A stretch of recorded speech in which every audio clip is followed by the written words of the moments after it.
We're going, it appears. This game is called Remember11. There's a subtitle, The Age of Infinity. Um, I should have looked this up beforehand, whether or not this actually has a Japanese equivalent. Um, but I presume it's in English because this graphic may not have been translated, this opening graphic here. Um, this looks like Remember, so Remember Reben. So this is just Remember 11 at the top here, transliterated into Japanese, which changes the pronunciation a little bit. Um,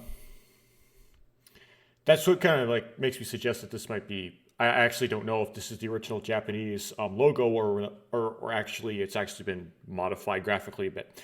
Um, this game was released in 2004 in Japan, and it was written by Kutaro Uchikoshi or Uchikoshi. If you don't not familiar with that writer, the most famous game that he wrote was 999, 9 hours, 9 persons, 9 doors. So to get kind of a reference of like what kind of thing he's written, and the most recent thing he's written is AI: The Somnium Files. So if you're familiar with recent games, he worked for He worked for KID or Kindle Imagine developed for a while until KID went out of business. Then he went to work for Spike Chunsoft, and now he's part of the startup called Tukio Games, which hasn't released anything yet. So we don't know if it's actually going to go anywhere. But he's a pretty famous Japanese game writer. And his style, he tends to write visual novels. So you just read it like a book, usually with backgrounds and sprites, where there's branching pathways. In other words, you have decisions that you encounter as you go through the game, and depending on what decisions you make, you get different endings. It's always that style. And there's, as far as I like all the games that I've played so far, this is kind of spoilers for them, but it's not that bad of a spoilers because of, like, you're going to pick up this pattern no matter what you do. There's always one golden ending that you always have to get at least one other ending first before you can unlock it, where everybody lives, or something metaphorically equivalent to that. But there's multiple sub-endings or branch endings you can get where things don't quite turn out ideally. And I guess you could say your goal is to find that golden ending. My goal, of course, includes that, but I also want to explore all of the content in the game. There tends to be a lot of foreshadowing that's disguised by context, double entendre, game mechanic and platform tricks involving not being able to see certain characters' faces, various kinds of twists and mysteries and turns, which makes it entertaining, I would think, to make Let's Play videos of these, because then I get to guess, what the answers to the mysteries are, and what's going to happen, and what the consequences of the choices are going to be, and see if I'm right or not. And people who have already played this game might want to see how I would react to that. So as far as how much about this copy here, this is the fan translation. Not sure what the legal implications of this fan translation are. The game was never released outside Japan, as far as I know, and it wasn't commercially translated into anything besides Japanese. There are fans of the series did translate it into English, which is what you see here. It's done by fans, so it's more of a translation than a localization. If that's generally the trend with fan translations, that's generally what I like better. I don't like cultural trying to like redo the culture. I just want it to be like exactly how the author wrote it. We don't know if how the fans did it though, whether or not they valued like trying to do stupid culture things or not. One of the examples is the official translation for Ever 17 decided to turn the tuna sandwiches into chicken sandwiches because apparently Americans don't eat tuna, and decide to make all of the distances in metric into British imperial because apparently Americans don't understand how long a meter is. And as you can tell, I'm being sarcastic here. Another example of stupid culture things is Danganronpa. They had a hard time translating, I guess, what sometimes is translated super high school level, they didn't like how that sounded in English, so they decided to make it Ultimate. Except the problem is that there are actually some, I avoid them because of spoilers, but there are actually some lines where if you remove the reference to high school from super high school level, it makes no sense. And they should just left it with, maybe they should have made it Ultimate High School level or premium or some sort of other thing that had high school left in it. Anyway, I'm trying to defend the fan translation concept. I don't know if this fan translation, because I haven't played it yet, is defendable in that way. Now the text is translated, but if I can judge correctly from the Never7 fan translation and the official translation for Ever 17, likely the voice acting is not omitted or translated or anything or dubbed or anything like that. So if you can understand spoken Japanese, then you can understand what the original Japanese line was, as well as see the translation on the screen. I do not understand very spoken Japanese. I'm just going to say that. Of course, I know a few words that tend to come up a lot in places like the Ever 17 Xbox remake, like "doshita where I go, okay, that means what's wrong, right? Or if "nan desu ka," that's like what is, which because we have to have a subject pronoun in English, we tend to translate that to what is it, right? There's certain phrases you tend to pick up on because you hear them a lot in these visual novels, but I don't know Japanese in any sort of detail. So I tend to not know, but I might pick up on numbers or word orders or things like that, names inside the voice lines. Okay.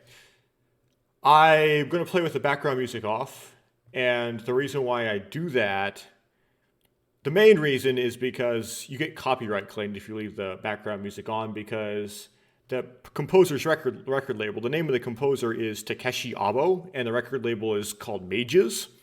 They retain the copyright, and they will take the revenue from your video if you have Takeshi Abo's music in your video. And that's a perfectly legitimate claim. There's no fraud going on there. It's often with YouTube, there's often ridiculous fraud with copyright. That is not. That is perfectly legit. However, and my YouTube channel is not monetized because it's not popular enough for that. But I have this kind of idiosyncrasy, you could say, about this. And I just get all when I see a copyright claim. And so just because of that thing with my head psychologically, I tend to play with the copyright with the music off. The second reason, it just makes the audio easier to edit in post, because I don't have to balance the voice acting, my voice, and the background music. I just have to balance the voice acting and my voice. And I can't change the balance between the voice acting and the background music in post. I can do it in pre. I can go into the system, I can go into the settings, and they'll give me, allow me to balance them. I've looked in the settings, that's how I turn the background music off. But I can't do it in post, so I have to kind of guess what the right settings are, and it's kind of a mess. So that's kind of an added bonus. This gives some certain disadvantages. For example, the background music is part of what sets the mood of the story, and so it affects the experience quite a bit. Also, in Ever 17, there's a couple places where it's used as a foreshadowing technique. It's actually plot relevant. The background music becomes plot relevant. So you lose a little bit of something when you play it with the background music off. So I realize that, but I'm playing with the background music off anyway, despite that. I know about the game itself. So I know it's the third game in a trilogy. The first two games were Never 7, and Ever 17. This is the third one. It's called Remember11. There's some spin-offy, rebooty stuff, but those are the main trilogy. I know about Code 18. I know about 12 Ribbon. I have played Never 7 and Ever 17 up to 100% completion, all endings. There is a CG that didn't register on Never 7. I don't think it's because I didn't accomplish something. I think it's probably a glitch. But Ever 17, I got to 114%, whatever that means. And I've recorded those and I've uploaded them. As I do this to kind of get better at doing these recordings. So some of that stuff back there might be cringe, so to speak, if you look at those early videos. But I did actually do videos on those as well. As far as spoilers, I know for this from accidents or maybe reading about this from before I thought I was going to Let's Play it. From the Wikipedia page from Never7, it says that this game has no romance elements. Well, Wikipedia is not very particularly reliable, so I don't know for certain whether that's going to be true. But romance was a big deal in Never7 and Ever 17. This apparently, according to Wikipedia, doesn't have any romance. And that's a spoiler, because if the will they, won't they questions, the answer will always be won't they. Second thing is I did watch somebody's opinion piece, like a video they did where they rank, what do they call those things? Tier listed visual novels. And he tried to avoid spoilers, but he had this opinion about, these two opinions about Remember11. One is he didn't like it quite as much as Ever 17. And he said the pacing was better. So that doesn't give me very much specific plot details. It just says that he didn't like it as much, the pacing is better. That tells me nothing. So that's a pretty spoiler-free thing to say. So that's all I know going into this. I haven't seen any footage, and I haven't read any plot aside from that. So close to blind, not absolutely. It's like my eyes are adjusting a little bit kind of situation. So how I like to do this first try through is I'll not save scum. I'll just go with choices and see what ending I get on my first try. And then I'll go in and save scum on subsequent tries, trying to get specific endings. Let's kind of see what happens. It might get me to some sort of default track. The structure of this can really take you off guard sometimes, so I have no idea what kind of structure I'm going to be getting into here. Like the structure, like you start off Ever 17, the structure is already weird and confusing just from the start of the game. But what's going on? Okay. New game. Yeah, Chaika. Now, this is weird. I've gone through a couple lines of dialogue, but I did notice that this first line is like Russian. I don't know if it's actually Russian, it just kind of looks like it to me. I haven't studied Russian, which is weird. And like, that's the pronunciation too. It's like Archanka. 私はカモメ。 Okay. I am a seagull. Right. Watashi is I. So. これは世界初の女性宇宙飛行士、ワレンチナ・テレシコワの言葉だ。These were the words uttered by the first woman in space, Valentina Tereshkova. Oh, that's why it's Russian, because it's Russian. Okay, that answers that. 旧ソ連の宇宙船ボストーク6号に乗り込んだ彼女は、一人、完全な静寂と虚無に支配された宇宙空間を漂いながら、All alone aboard the Soviet Union spaceship Vostok 6, floating in the void of space, a place of complete silence and emptiness. その心もとない孤独感と、with a hollow feeling of isolation upon her. So let me see if there's a way that I can see the backlog.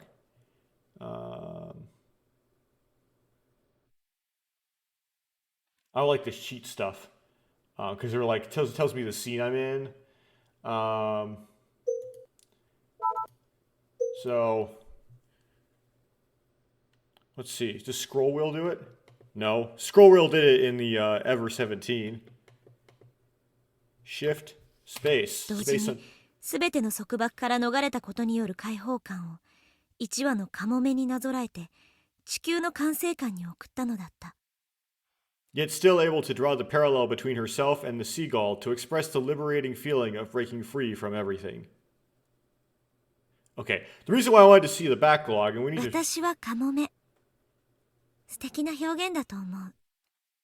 I'm a seagull, such beautiful words. Okay, before I keep interrupting myself by hitting the wrong key, the reason why I had to see the backlog was I wanted to remind myself of what that line was. So I'm going to write that down as a note, I'm a seagull. So in previous games in this trilogy, characters were likened to jellyfish. That's the only animal I've actually heard them being likened to. And that was plot relevant because the games had a lot to do with cloning and the telomerase. So that's why it made sense to bring up jellyfish a lot. There might be a reason to make reason to bring up seagull a lot in this game. We'll see. I'm going to need to figure out how to bring the backlog up. 私にはそんな気の利いた言い回しは思い浮かばない。If it were me, I'd never been able to come up with something so clever. Let's see, but what about tab? Control? No, it just goes to the next line without giving me the voice acting. I'll read the line though. I'd probably try being sarcastic and say that I'm a girl trapped in a cage.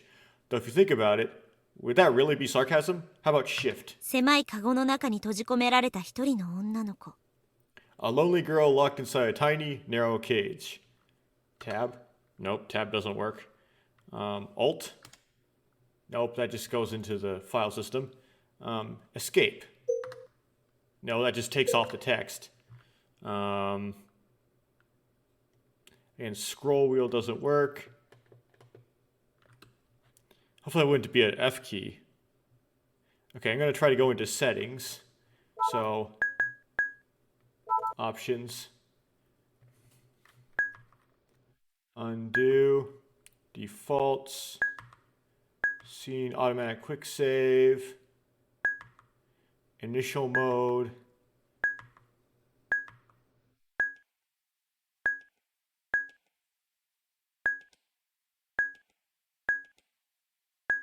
There's nothing about control in here. Tips. I'm really worried about going into this, but I want to know what the controls are, so I'm going to click tips. Oh, this is the scene list. Okay, well, because I haven't done any scenes yet, this isn't giving me any problems then. Great. Oh, key config. Okay, you don't see this.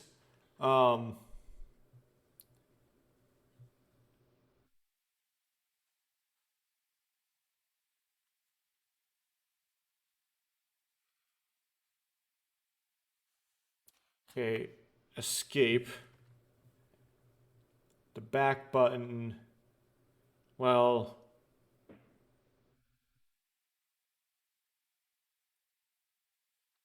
oh, numpad. Oh dear. Tab, control, F1, space, and numpad minus. Okay, so it gives me things to try here. Okay. 3. Oh, there's the backlog. Okay. So now I can scroll up and see I'm a seagull. Okay, in Russian, which is Ranka. Okay. Getting there. Okay, escape back out of that. 私は今、天国に一番近い場所にいる。Right now, I'm somewhere as close to heaven as I'll ever be. And heaven is close to heaven. Heaven is mentioned a lot in Ever 17. It's where Sora lives, Sora meaning sky, but it's under the sea. So that's why it says on the rock on the floating island, where is heaven? Above you and beneath you. Or like it's like above your head and beneath your feet, which means there's a heaven up and then there's a heaven down. Now it seems like at first like advertising like Lemu is heaven, but then there's a place called heaven in Lemu that's down at the bottom of Lemu.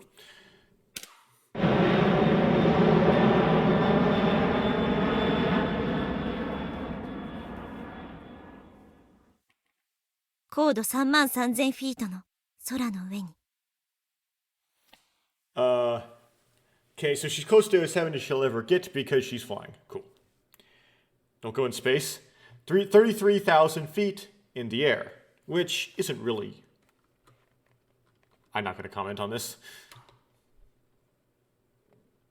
January 11th. カゴメカゴメカゴの中の鳥はいついつでやる夜明けの晩にすると亀が滑った。後ろの正面だれ。 Now, those lyrics are probably supposed to be important, but because there's no translation of them, I don't know what they are. So I'm going to miss out on whatever plot hits were in those lyrics. Unfortunately. So anyway, August 1st, or August 11th, so this starts on August 11th. You're going to notice that being Remember 11, if we go by the other Infinity games as a precedent, there'll be all kinds of random things that are 11 for no reason. It's going to be a very, very overt arc number. And it's not going to be anything special about the number 11. It's just going to be, besides that it's in the title. So August 11, which is 7-11, right? August is the 7th month. 7 shows up a lot in Infinity games. Of course, the first one's called Never 7, yeah, but you keep seeing 7s like after in the preceding games. You even see a 7 in 999, right? So, who's that behind you? Said by we don't know who. Somebody to somebody else. Okay, so someone was singing, and then someone said to somebody else in the row above the person singing, "Who's that behind you?" I presume. Suddenly, the world around me disappears. Someone from the seat behind me has covered both my eyes with their hands. Well, ooh. Oh, it's getting darker and edgier with these instruments. 後ろの正面だれ。 Oh, it's playful. Okay, who's that behind you? Kokoro. Okay. 後ろの正面だれ。 Okay, so now we know what the lyrics are. Okay, not too bad. Who's that behind you? Who's that behind you? I saturated the mic, so that's going to sound awful. Oh well.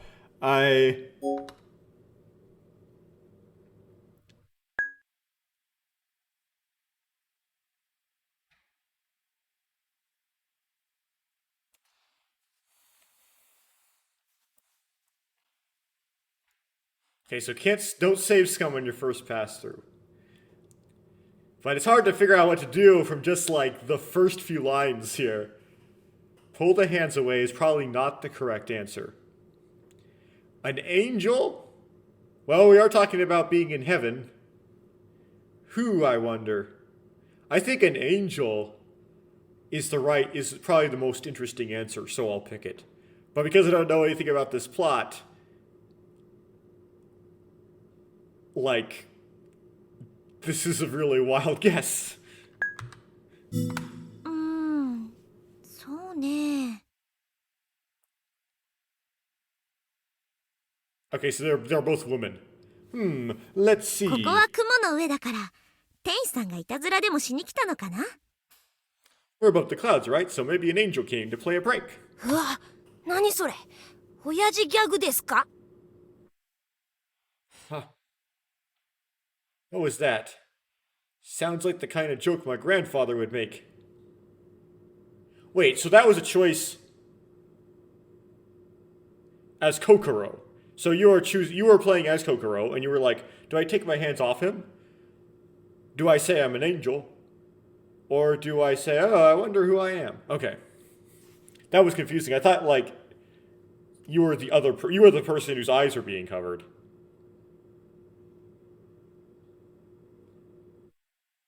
Maybe that's part of the intentional confusion. These are always confusing at the start. It just is that way. 寒ー。 So lame! I hear a small clink. As soon as the hands covering my eyes were removed, I quickly turned around. へへ。 Heaven is here. Okay, so it's a boy. Going, hee hee hee hee. リス、こんち。 That's probably really difficult to translate, but I guess that's what the fans decided to translate it to as, what's going on? Good day. Okay. There was an unfamiliar boy I had never seen before. He was leaning over the backrest with an innocent smile. ごめん、お姉ちゃん忙しいんだ。 Sorry, Oni-chan's busy right now.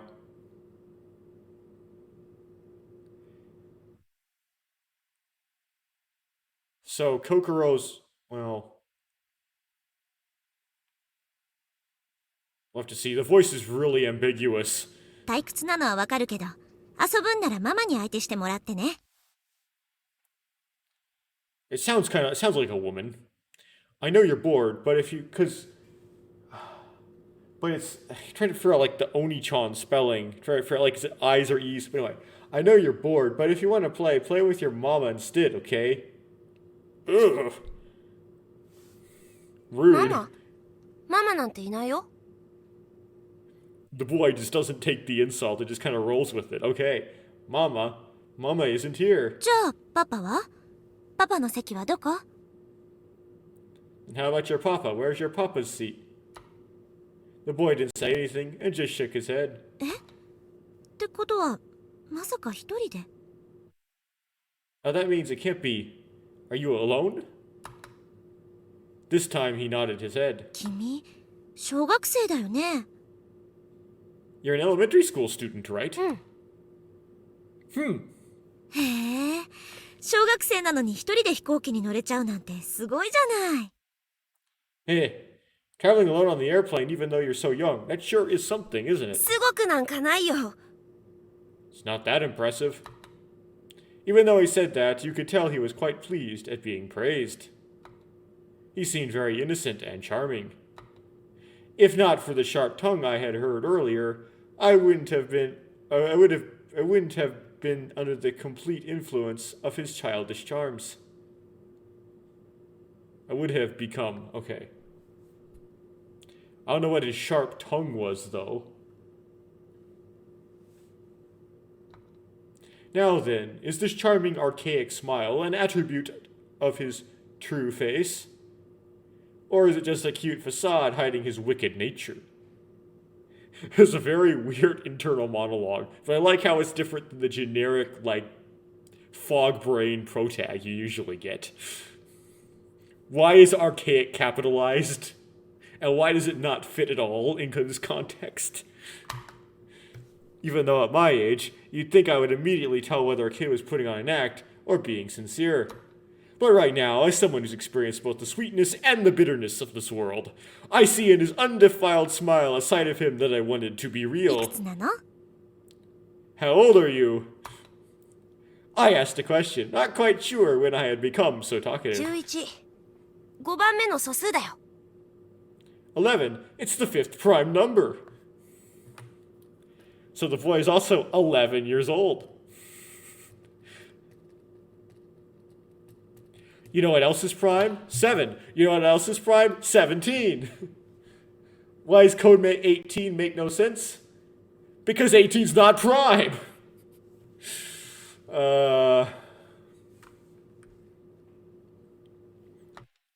Prime number? Okay, is prime number is going to be an important thing in this? As a liberal arts student, that expression wasn't one that I heard often. They're going to be vague about what his major is and Kokoro's major is, and then get more specific and figure out that Kokoro's a psychology student or something. That being said, I at least still remembered the definition. A positive we have to remind people what a prime number it is. A positive integer that can only be divided by the number 1 and itself. However, the number 1 itself is not included. 僕、素数が好きなんだ。 I like prime numbers.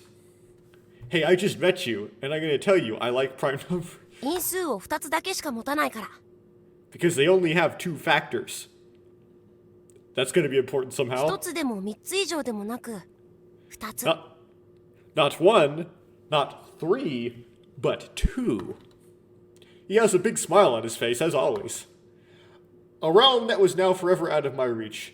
The ability to give an ingratiating smile like that with all of my might. What Japanese word did they translate into ingratiating? You know, my specialty isn't factors or prime numbers, but rather sociology and insanity. Oh, do you have like definitions of this or お something? 姉ちゃんは素数じゃないね。 No, it's like highlighting keywords. It's like the yellow text in Danganronpa. Okay. Oni-chan's age isn't a prime number, is it? We're gonna figure out, well, she is a college student, so 19. That's prime. You could be a college student and be 19. He said that suddenly. お姉ちゃん、20歳でしょ。 Oni-chan is 20, right? The same age as Takeshi was. なんで知ってるの？ Nande shituru no? Okay. How'd you know? さあ、なんでだろうね。 I wonder.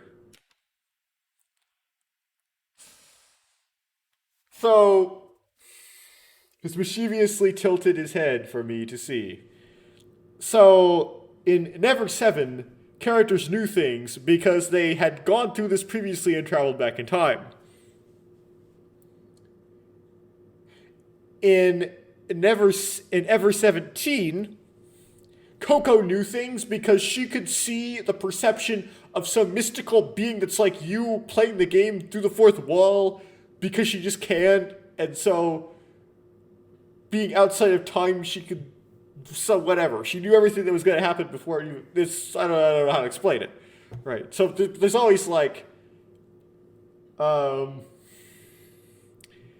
sort of timey-wiminess, a reason why people know things before they're supposed to. It was probably going to be different in this game. It's going to be some different explanation for why. 僕、楠田ユニ。 I'm Kusuda Uni. Kusuda Uni. Kusuda Uni. よろしくね。 Let's try to get along. Okay. It's kind of a short Japanese phrase to turn into that long English one. He rested his chin on the headrest behind me and stuck his right hand out. I shook it. His palm was very small. It fit surprisingly well into my own palm, as if returning a missing fragment to its rightful place.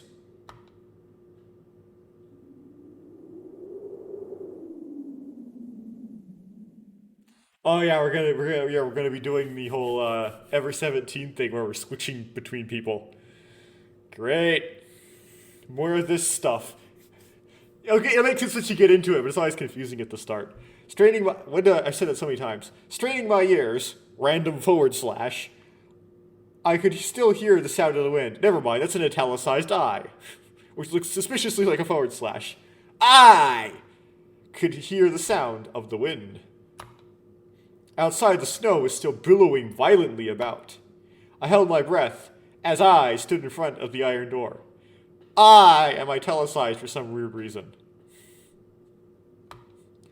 There's got to be something in the Japanese that would translate the like watashi or whatever it is into an italicized I. I don't know what it is though. Beside the door, a small red light was blinking in the darkness. The card reader that controlled the lock on the door. The treacherous red light gave away its location. I put my hand in my pocket and pulled out a single key card. Satoru Yukido. So it's going to be Yukido. Why is there an H in there? Number, I'm going to write this down. So Satoru Yukido is the name on the card, which may not be the character we're playing as. It might just be a card you happen to pick up on the ground or something, or stole. Yet to be confirmed.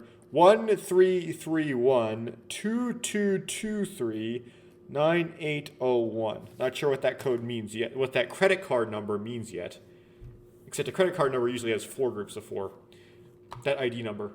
I trace the engraved letters with my fingertip. Yukido Satoru. Okay, so it is Satoru. Yukido Satoru. That is my name. I have never really liked my name that much. I twirled the card in my fingers and spun it around. I inserted it into the right reader slot and let it slide through. The light on the card reader turned green.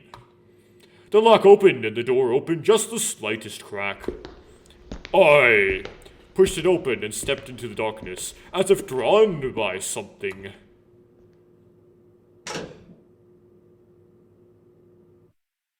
And there was another door. ねえ、どうして年齢が分かったのか教えてよ。 And we're switching back. Oh, we got blinking. Hey, tell me, how did you guess how old I am? I gave a brief self-introduction, and Uni slipped into the seat beside mine. ふふすごいでしょ。 Hey, impressive, right? Uni threw his head back onto the seat and made a sound with his nose. 超能力かもね。 Maybe I'm psychic. とぼけてないで教えてよ。 Come on, stop playing around and tell me. そうだな。 Let's 教 see. えてあげてもいいけど、その代わり一つだけ頼みたいことがあるんだ。 We're gonna get another time travel doesn't exist discussion. I can tell you, but in exchange, I have a favor to ask. 頼みたいこと？ A favor? あのね、僕ギュンっていうのが苦手なの。 See, I'm really good with the zoom. Okay, what's that in Japanese? Is that zoom as in like the onomatopoeia, or like zoom as in increasing, like changing the focus to be further away? ギュンってするときあるでしょ。 Zoom. So gintis or something like that means zoom. There's a part where it goes zoom, right? は？ Huh? ああ、わかんないかな。 Well, you know, right? The thing, like the zoom, you know. 着陸の時とかに急激に高度が下がってギュンって重力がなくなる時あるじゃん。 When the plane begins to land, it descends rapidly with a zoom, and there's a point where you feel light, as if gravity disappears. I think. Like that's like the drop. Well, okay. ああ、それで？ Well, yes, だ and からね、この飛行機が着陸態勢に入ったら、 so when this plane starts descending, looking at me with upward eyes, Uni continued. 繋いでってもらえないかな。 Would you hold my hand? Wikipedia, you said there was no romance in this. You lied. Unconsciously, I burst out laughing. However, the expression on Uni's face was so serious that making fun of him just didn't seem right. Even though his words at times showed vision beyond his years, inside he was still just a child. そのぐらいならいくらでも。 Well, if that's all it is, then be my guest. 本当に？ と Really? はいえ、私の体に触れることができる男の子なんてめったにいないんだからね。 That being said, there aren't many boys that are allowed to touch me as they please, you know. ありがたく思いなさいよ。 So be grateful. Look at this outfit, it's like a cropped suit. I gave his head a little poke, and he blushed as he jumped into my arms. The request was to hold her hand. Well, if you give it in, she takes a mile, I guess. Oh で、 well. 正解は？ So, what's the answer? 年齢が分かった理由、教えてくれるんでしょ？ You're about to tell me how you knew how you knew my age, right? Wait a second, does that really jumped into my arms? What? Okay. That's so like out of place. あ、うん。Well, yes, well. When he said that, Uni let go of my sleeve and stretched his arm behind my head. これだよこれ。 It's this. これが This. 心の髪の毛についてたから。 This was stuck in Koron's Oh, it's gonna do that thing where he like sticks it in at the end. It's like Tsugumin. Kokoro's hair, so in his hand was a fluttering object, which he presented to me. The object Uni was holding between his fingers was a small white feather, as light and soft as down.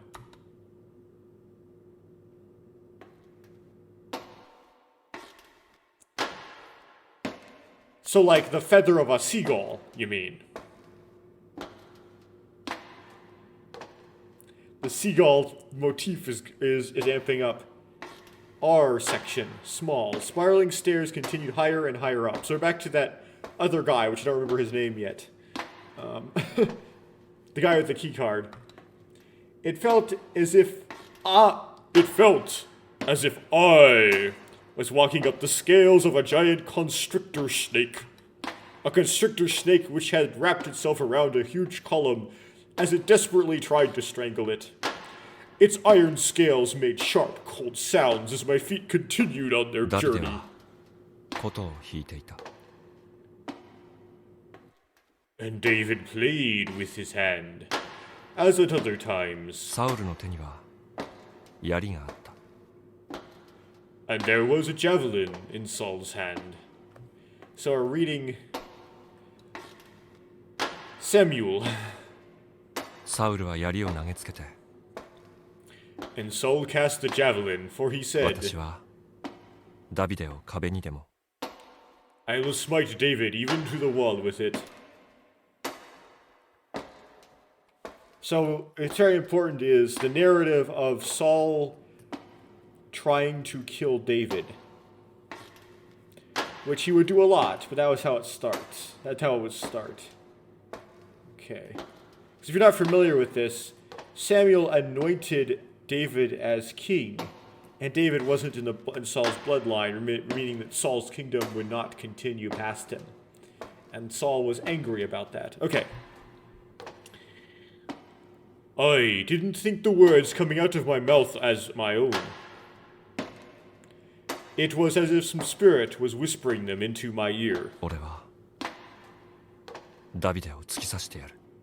I will smite David, たとえ再びかわされようと。 even if he avoided it twice. The entrance I was looking for was near. Thankfully, this constrictor I was making with my way up on didn't have a head. Perhaps before I could finally strangle it, I'm reading this wrong. Perhaps before it could finally strangle its prey, its head was cut off. The cogwheels of the clock tower made an eerie noise. Rattle, rattle. It sounded as if a spell was being cast, one to take control over time for all eternity. 羽？ A feather? そう羽。 Yep, a feather. これが私の髪の毛に？ This was in my hair? 後ろのところにね。 Yes, it was on the back of your head. I had no idea why a feather would be there. It's because you're a seagull, right? ココロン、昨日お風呂入らなかったでしょ。 Kokoro, you didn't take a bath yesterday, did you? 失礼ね。ちゃんと入ったわよ。 Hey, that's rude of you, you know, and for your information, I'm pretty sure I did take a bath yesterday. 嘘だ。 That's a lie. どうしてそんなことで嘘つかなきゃならないの？ Now, why lie about something like that? Because you think not taking a bath is embarrassing, and you don't want to be embarrassed. Of course, it's simple. It's an easy question. だってココロンのまぶたちょっと腫れてるから。 Because Kokoro's eyelids are a little swollen. Huh? 寝不足なんじゃないの？ It's from lack of sleep, isn't it? Oh, thanks for calling me out. Saying that, Uni took out a mirror from his pocket and placed it right in front of my face. ね。 Right?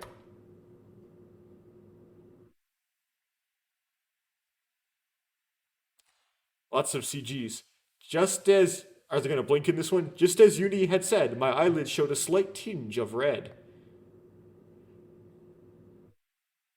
Okay. I never thought this is like eyelids. Like, if you get lack of sleep, you get some like vascularity in the eyeball itself, and of course bags under your eyes. But I guess she's really cute looking.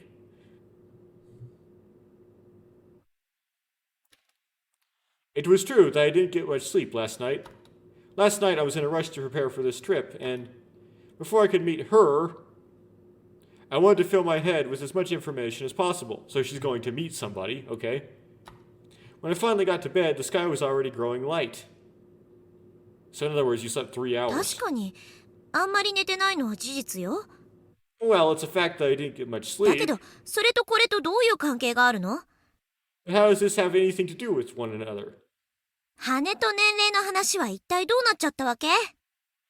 How is my lack of sleep related to the feather, or to my age for that matter? まあまあまあ、焦らない焦らない。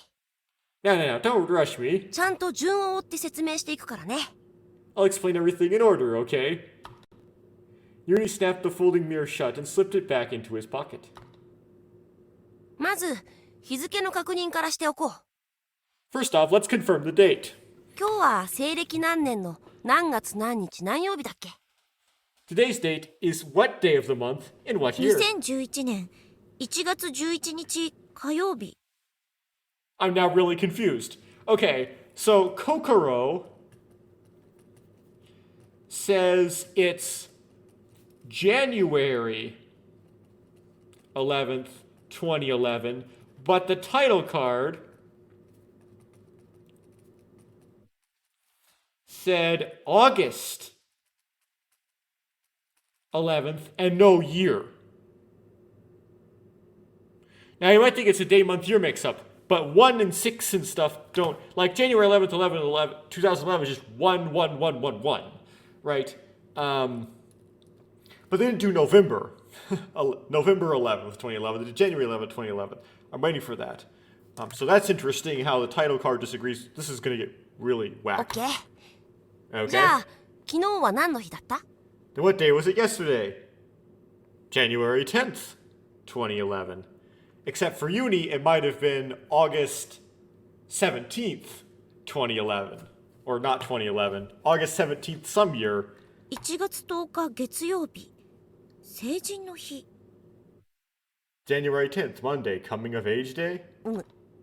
Yep. さてと、そこでこの羽の登場だ。 Now then, that's where the feather comes in. Uni said as the feather danced on the palm of his hand. 女の子が振袖を着るとき、肩にかけるショール。 When girls put on their kimono for the event, they wear shawls over their shoulders too. その素材の中でも最もポピュラーなのがフェザー。ホワイトグースの羽なんだ。 Of all the materials used to make shawls, the most popular is the feather of the white goose. そしておそらくは僕の手のひらに乗っているこの羽も。 And so the feather I'm holding in my hand right now is most likely. あとは言わなくてもわかるよね。 I don't need to say any more, do I? つまり私は昨日振袖を着て成人式に出席したってこと？ In other words, I wore a shawl over my kimono when I was attending my coming of age ceremony yesterday. その時肩にかけてたショールの羽が取れて私の髪についた。 And it was then that the feather came off the shawl and got attached to my hair. 成人式といえば小学校や中学校で机を並べた旧友たちが一堂に会すビッグイベントでしょ？ The coming of age ceremony is like a big event where you invite all your friends from elementary school and middle school to meet up, right? 初恋の男の子が見違えるほどブサイクになってたり。 When you find out that your first crush is now so homely and you don't even recognize them. あんまりパッとしなかった女の子が妬ましいぐらいに綺麗になってたりして。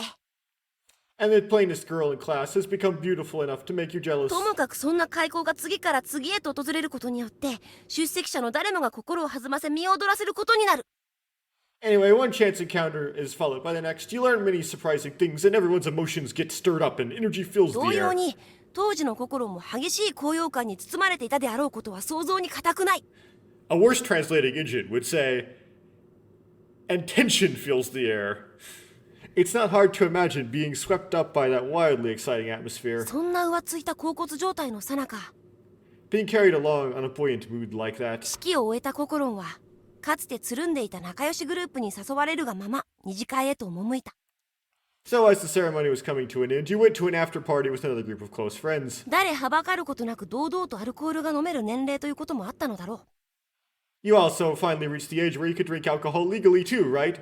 In Japan. 2次会はやがて3次会となり、3次会は4次会へ、4次会は5次会へ。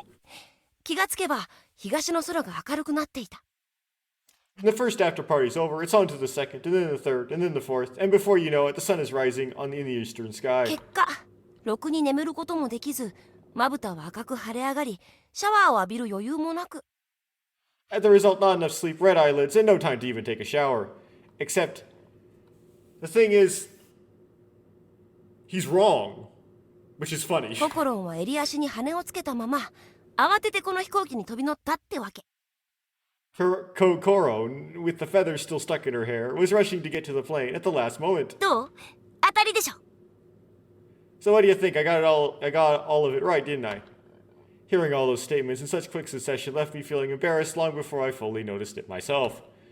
Yuni's eyes were sparkling and her cheeks were flushed with red. はあ、一枚の羽からよくそんな妄想が思いつくわね。It's amazing how far you took this wild delusion based on a single feather. 妄想？これは妄想なんかじゃないよ。 Delusion? This isn't a delusion at all. 極めて論理的な推理さ。 It's extremely logical deduction. It might be right, but it's right by some time travel trickery. Like, it's not right, like, I can believe Kokoro doesn't believe this. Like, this is not what she just experienced. なるほど、自信満々だ。 I see, you're quite confident, aren't you? まあね。 I guess. だけどその極めて論理的な推理ってやつは However, that extremely logical deduction is 残 actually, 念ながら大外れだよ。 unfortunately, completely wrong. だって私2月生まれだもん。 Because I was actually born in February. 成人式は去年やっちゃったんだ。 I had my coming of age ceremony last year. As soon as I said those words, Yuni's eyes opened wide, leaving two little dots where his cheerful saucer-like eye pupils had been before. Although I don't think pupils actually respond that way, but whatever. His mouth was left half open in shock. 嘘！じゃあこの羽は That's a lie. What about this feather? What about the feather? この羽はなんで心の髪についてたの？ Why was this feather stuck in your hair? Because you're a seagull. さあね。 Who knows? さあねって。 Who knows, you say? でもここは雲の上だし、 Oh, well, after all, we are high above the も clouds し here. かしたら天使の羽かもね。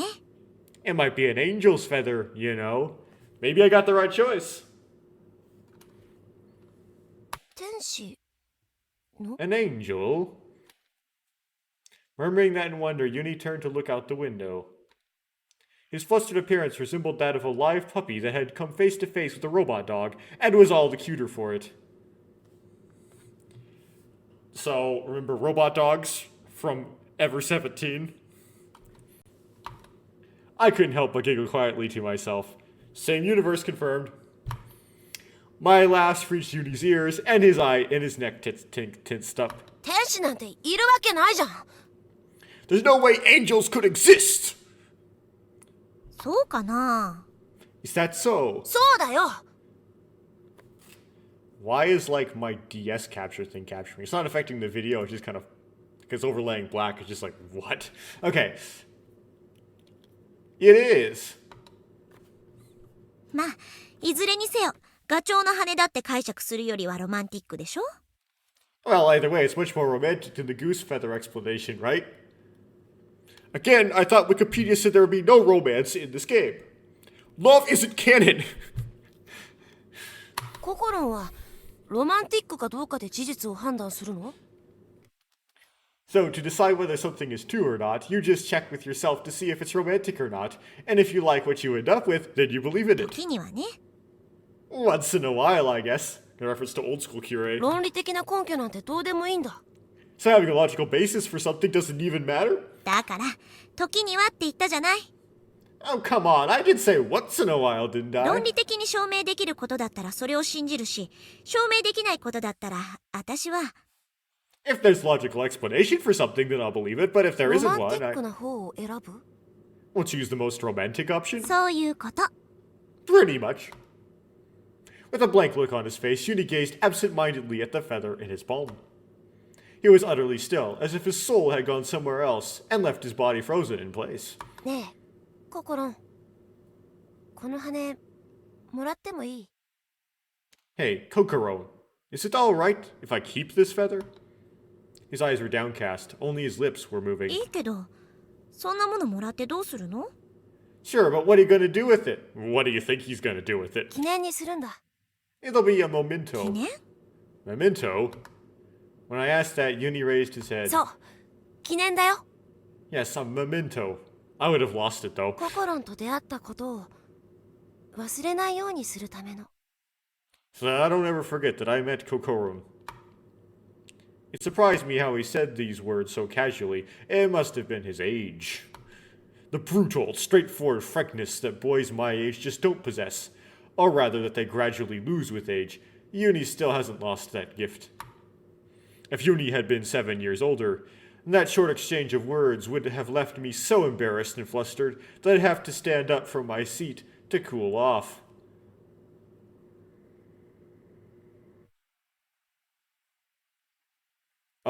You might also be creeped out. So this is kind of like, so I forgot when the Phantom Menace came out. This is like seems kind of Star Wars referencey. Star Wars prequels going on here. Because those simple words would have been so incredibly romantic. But right now, I simply choose to say, もう、かわいいな、こいつこいつ。 He's 13 though, so, ooh. Ah, how cute. Without warning, I hugged Uni and messed up his smooth hair with my hands. 苦しいよ。 I can't breathe. 死ぬってば、マジで。 This trope. I'm dying, seriously, I'm seriously dying ってい here. うか、メガネ折れっから。 More importantly, my glasses, you'll break my glasses. 折れっから。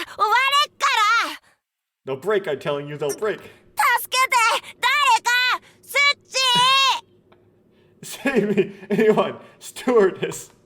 Uni struggled like a cute little woodland creature in my arms. So that makes him cuter? The Alpha and the Omega. Next Bible reference. Guess that's the seed name. There was a snowstorm outside. The snowstorm was so strong, I had to lean with my hand against the wall to keep standing upright. I used my other hand to shield my eyes from the wind and the snow. It was freezing. I almost strained my eyes trying to stare across the distance. I couldn't see anything. The entire landscape before me had been whited out. A pure white world where all depth was lost. It snatched away my sense of perspective, and I suddenly lost my footing and slipped. I didn't slip. I clung to the wall with both hands to regain my balance.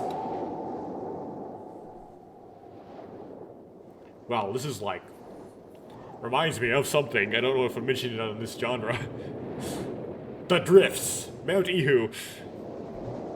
The clock tower was over 15 meters tall. Yay for fan translations and acknowledging that Americans know how long a meter is. If I were to fall from that height, I'd be very lucky if I were to get away with just a few broken bones. I glanced around. My field of vision was filled with whirling plumes of snow and the needle-like tracks it left as it blew across the roof. 悪くない天気だ。 Lovely, lovely weather we're having. The words of cynicism I spouted out were quickly carried away with the wind. There in the freezing cold, I checked the time.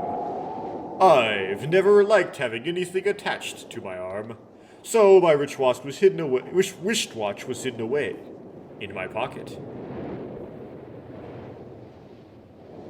Digital wind. My eyes turned toward the panel of the digital watch. They couldn't get Casio to let you brand things in this. It's almost 4 p.m. そろそろだな。 It's almost time. I raised my eyes to the dark, restless sky. For an instant, a pale light cuts through the heavens. The sound of the winter's thunder shook my body to its core. The weather continued to worsen. There were no signs of the snowstorm easing up at any time soon.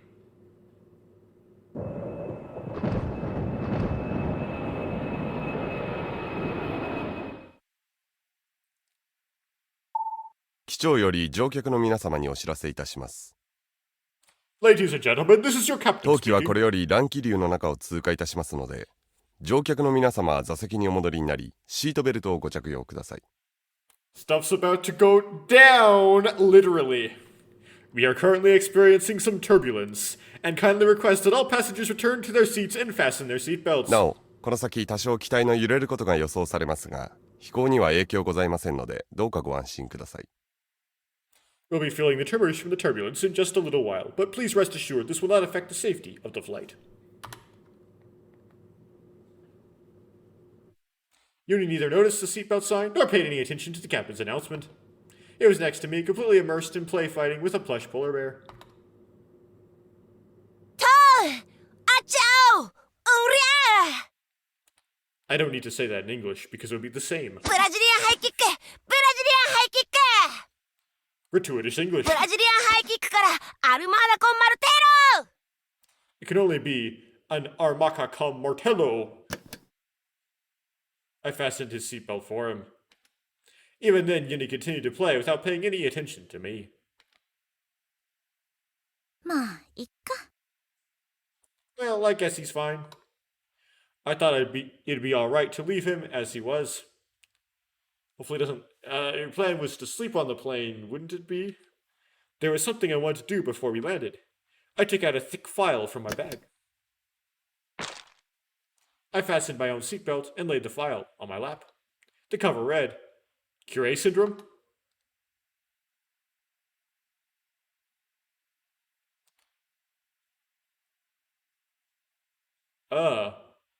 Awazumi Municipal Hospital Indiscriminate Murder Case File.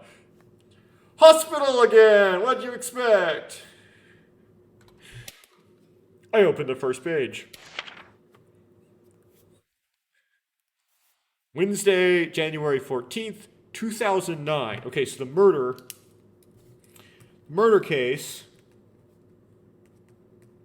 is January 14th, 2009. So 2 years ago, 3 days from now, because it's January 11th now, right? So that's important. The gruesome incident had taken place in the winter of 2009, 2 years ago. The scene of this tragedy was Awazuma Municipal Hospital at Hokkaido. It was a 300-bed facility, well known as the most reliable general hospital in that area. The time was 4 a.m. Okay, so 4 a.m. It was 4 in the afternoon was what, I keep forgetting his name. The I in italics guy was on top of the clock tower. Powdery snow fluttered down from the pitch-black night sky. Dawn was still a way off, and the neighborhood was deserted and silent as death. Only the whispering of the falling snow reverberating from somewhere far away broke the perfect silence. The figure of a lone girl had appeared at the front gate of the city hospital. She was not holding an umbrella. The powdery snow fell softly onto her shoulders and hair. She was as silent as the world around her. An on-duty nurse noticed the strange figure from the window of the 3rd floor.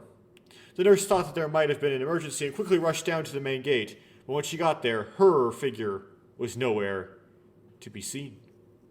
Oh, so this is who Kokoro is trying to meet, is the girl in front of the hospital. The hospital was sound asleep. There was no one groaning in agony, no one weeping in despair. Only the faint sounds of calm and tranquil sleep filled the cool hallways. Which is not how a hospital works, because they have to keep checking up on people. So, No. A sharp shriek that violated the silence. That's when it all began. The only voices that could be heard thereafter were agonizing, dying screams. This is kind of like the opposite of the Curie syndrome, because the Curie syndrome swept through a hospital in the United States and cured everybody's disease. This is like the angel of death, right? He like sweeps through and takes everybody. And then everything lapsed again into silence. It took the doctors and nurses several minutes to notice that something was wrong. The nurse call signs lit up one by one, and then the alarm sounded echoing throughout the hospital. The on-duty doctors split up and rushed to the sick rooms. Screams and cries echoed here and there, from room to room, from ward to ward, one after another. The patients rushed out of their rooms barefoot. They ran jumbled together, trying to escape, making incomprehensible sounds. A sobbing girl, a ranting and raving young man, an old woman who stood stock still, covered in blood. In the twinkling of an eye, the hospital fell into a state of panic resembling purgatory. A lone doctor opened up the door to one of the hospital rooms. An incredible amount of fresh blood stained the walls and the linoleum floor crimson. A thin mist of spattered blood hung in the air. The sickening, persistent odor made its way to the doctor's nose and settled itself deep in his lungs. The doctor instinctively covered his mouth. Two motionless lumps of flesh lay there, sprawled over the beds. One had his chest brutally torn open. The right half of the ribcage was sticking out from the body cavity. Oh, this is like a PCP-induced murder. The heart was gone. Oh, this is where the heart ripper concept came from. He found it in the center of the room, squished flat like a frog that had been run over by a truck. As if someone had hurled it at the wall in a fit of rage. The heart had left a vivid streak of bright red on the milky white wall as it slid its way down to the floor. Suddenly, someone grabbed the doctor's leg. It was another male patient. The patient's throat had been slashed open. The weak rasping sound of air escaping from the wound could be heard. Shocked, the doctor knelt down and firmly covered the patient's neck with his hands. The chateau! The chateau has come. Those were the last words he'd ever say. To this day, no one has yet been able to determine what those words really meant.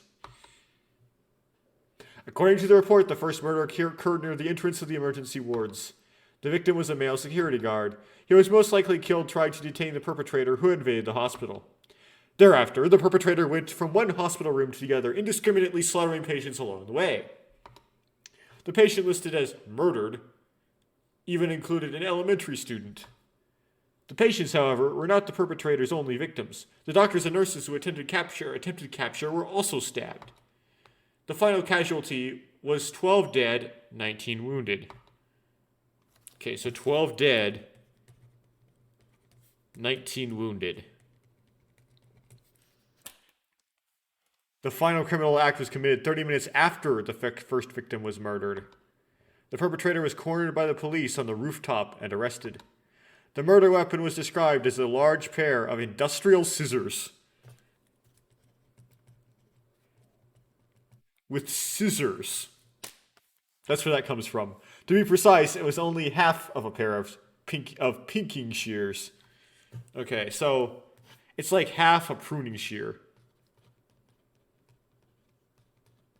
That's pretty brutal. The perpetrator used only one of the blades to commit the murders. The other blade was never found, even after a thorough search carried out by the police at the hospital and the perpetrator's home, as if that mattered at all.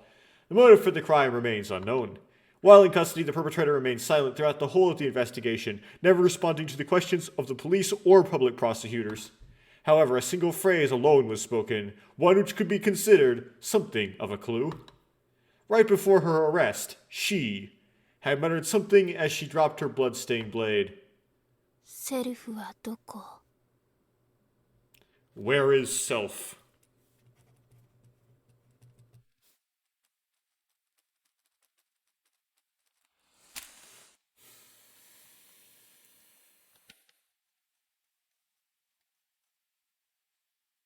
Those are the details of the Awazumi Municipal Hospital indiscriminate murder case. Her name was Inubushi Kaiko.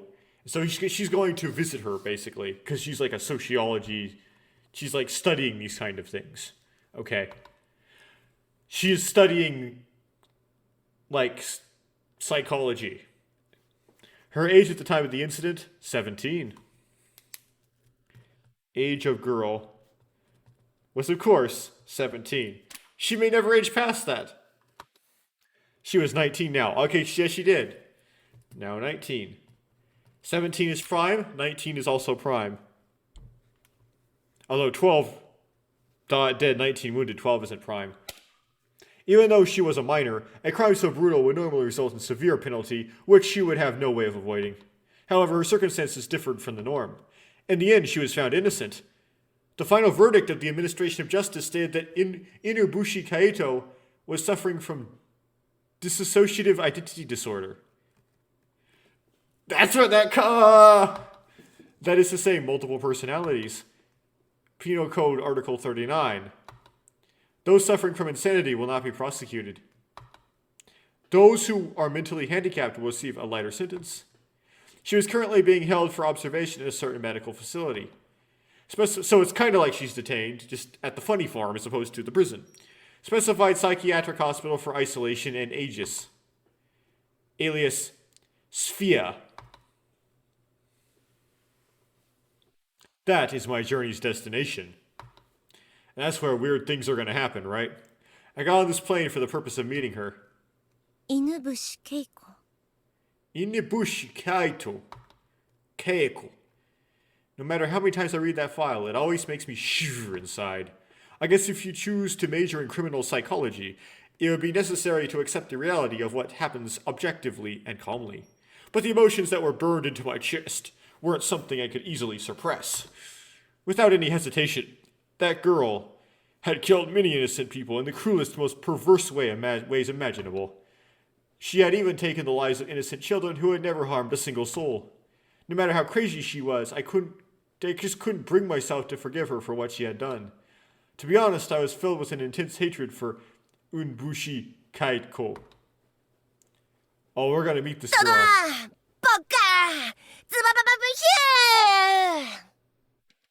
The elementary school student murdered back then. The elementary school student murdered back then was just 9 years old. This guy is 13 though, so he's not, he would have been 11 years old at the time, not 9. If he was still alive, he'd be right around Uni's age now. Really? Okay, so Uni is 11? Interesting. That thought made my chest tighten as I watched Uni play so innocently. So Uni's 11. Oh, it already said that. Okay, so it already said that he was 11 years old. But I for some reason thought he was 13 because I couldn't, like, the romancy thing was making it so, like,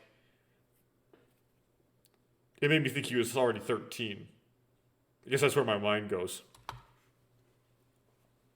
I had to have him through puberty for some reason, even though his voice wasn't high. It was high. Okay, so we're back to the other guy. In a corner of the room, engulfed in darkness, a young girl sat on the floor, hugging her knees. No, this is probably a different one. Probably jumping scenes. Her tiny back trembled ever so slightly. She was sobbing quietly. A young boy put his hand on her shoulder. She glanced up at the boy with her tear-filled eyes and flung herself into his arms, embracing him tightly as if afraid he'd disappear the moment she let go. I'm scared. I'm so scared. She kept crying as she held on to him with all her strength. The boy gently ran his fingers through her hair. It's okay, he whispered softly into her ear. There's nothing to be afraid of. Because no matter what happens, I'll be here to protect you. No. That's not it. The words left her trembling lips as she nervously shook her head. What I'm afraid of is the other me, right? Myself.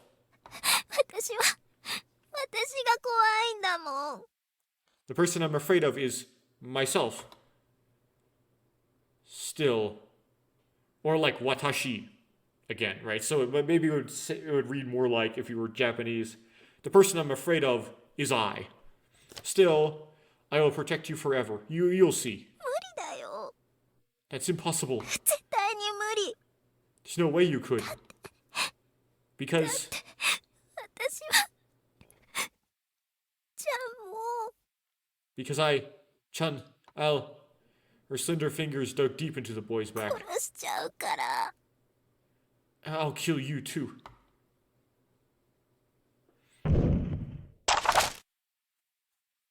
Abruptly, there was an unexpected noise, and then the inside of the plane lost gravity.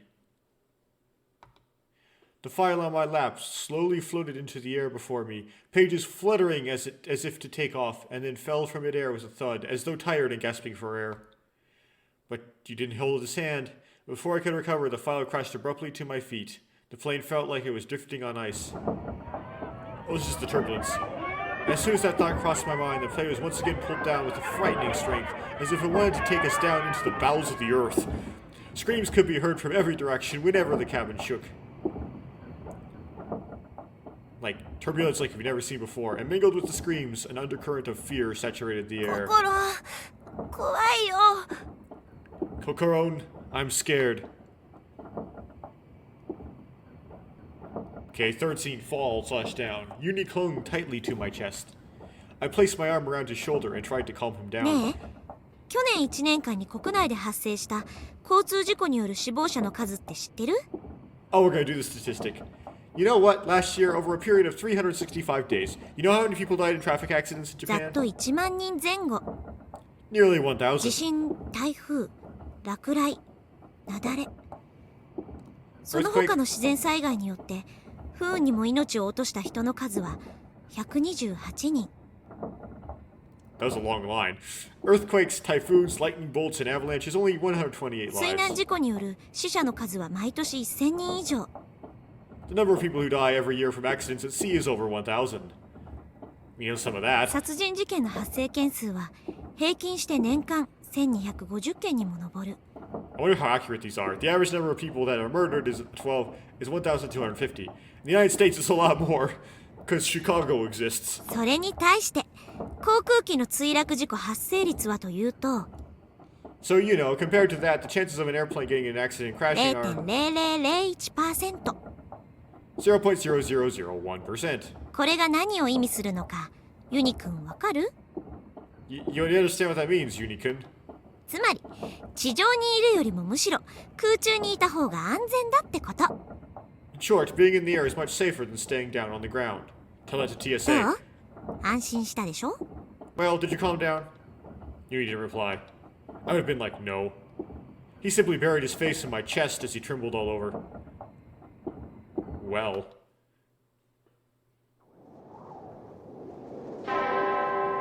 Again, it's not romance because he's only 11. The bell on the clock tower echoed solemnly. I checked my wristwatch. Just about 4 o'clock. 4 p.m., that is. The clock tower told the time with not a minute of deviation. A metallic sound that was like the coarse voice of an aged man alerted me of the hour at hand. The snow danced violently to the sound of the bell, as the raging winds stirred it. This reminds me of the bell from Never 7, even though it was like a little bell, not a big bell. Though what I saw were twinkling and sparkling particles of light. An infinite number of angels dancing and rejoicing at the advent of a great gospel. Gospel means like a good news. Right? 待ってろよ。 Just wait. もうすぐだ。 Just a little も longer. うすぐ。 Just a little longer until you.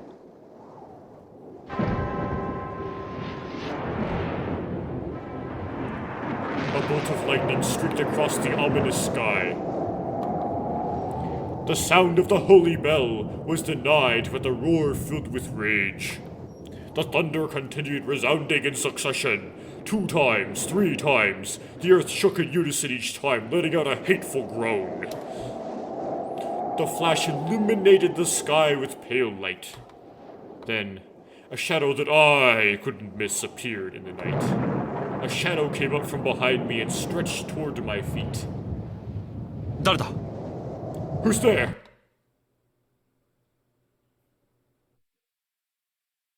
This is the girl. The cabin of the plane twitched violently back and forth as giant waves were making sport of a small boat. The passengers, powerless to do anything, let out pitiful screams. In the midst of their voices crying, voices screaming, voices praying, I looked out the window. I wondered when we had fallen to our current altitude. The world outside had turned a muddled gray. The tips of the airplane's wings went beyond the fog, covering my field of vision. The wings were now bending inward like a huge bow might, looking as if they could break off any second. I quickly pulled Uni off me. I pushed him into his seat and tightened his seatbelt with all my strength. もしも何かあったらこうやってダンゴムシみたいに丸くなるのよ。いい？ If in case something happens, curl up like this, like a pill bug does, okay? もしもってどういうこと？ In case something happens, what's something? The plane crashes into the ground. In which case, you can kiss yourself goodbye. この飛行機落ちちゃうの？墜落しちゃうの？ Is this airplane gonna 大 crash? 丈夫よ。 It's gonna be 大 alright. 丈夫だけど念のため。 Everything's gonna be alright once you get the golden ending. But just be safe, okay? やだ No, 怖 no! いよ心 Scared. Kokoro! Uni clung tightly to me once more. I forcibly pushed his shoulder back against his seat and tried to calm him down ユニ again. くんお願いだからお姉ちゃんの言うこと聞いて。 Uni-kun, do Oni-chan a favor. Please listen to what she ちゃん says. と自分の席に座ってるの。わかっ Just た。 stay there and don't leave your seat, ど understand? うしてなんでダメなの？ Oh, why can't I? 心どっか行っちゃうの？ Kokoro, are you going somewhere? 僕を置いてかないで一人ぼっちにしないで Don't leave me all alone. Like Tsugumi said. どこにも行ったりしないわよ。 Don't be silly, I'm not going 降 anywhere. ろしてくれって頼んでも無駄だろうしね。 Hey, even if I wanted to, there's nowhere else I could go now, でも right? But ほら男の子でしょ。そんな泣きそうな顔するんじゃないの。 come on, be a man. Don't start crying on me like 約 that. 束通りちゃんと手つないでてあげるから。 Look, I'll hold your hand just like I promised, okay? I firmly clenched Uni's hand. Large teardrops tumbled from Uni's watery eyes. For an instant, a flash of lightning rushed through the sky outside the window. A thunderous clapping, crunching roar followed. I reflexively turned my eyes downward. The file was at my feet. The white page before my eyes was illuminated by the lightning.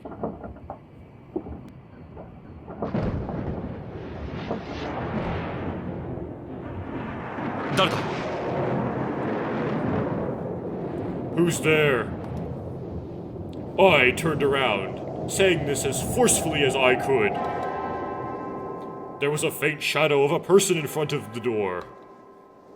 However, the fierce wind and the dancing snow prevented me from seeing who it was.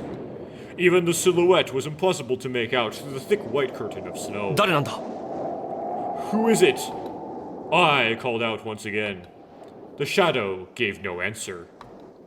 It was slowly moving closer. Feelings of fear and distress began to grow inside of me. I was backed up into a corner of the roof by the mysterious shadow as it slowly drew nearer and nearer. The shadow didn't stop. Lightning bolts glittered in the distance like flames. The well-honed blades struck the earth. A silhouette could be made out in the backlight. In that instant, I finally figured out what that shadow really was.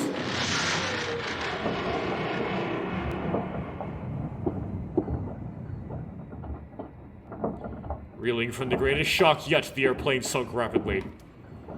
By now it was clear, the crew had no control over the plane. The small craft lost its balance completely, writhing and twisting like a snake. The lights had died. Darkness was all around. The sounds of shrieks and screams stabbed at my ears. A maddened passenger began screaming. A strong jet of air could be felt blowing in from somewhere. The scent of oil penetrated my nose. And the next moment... Switch to the other character! Exactly.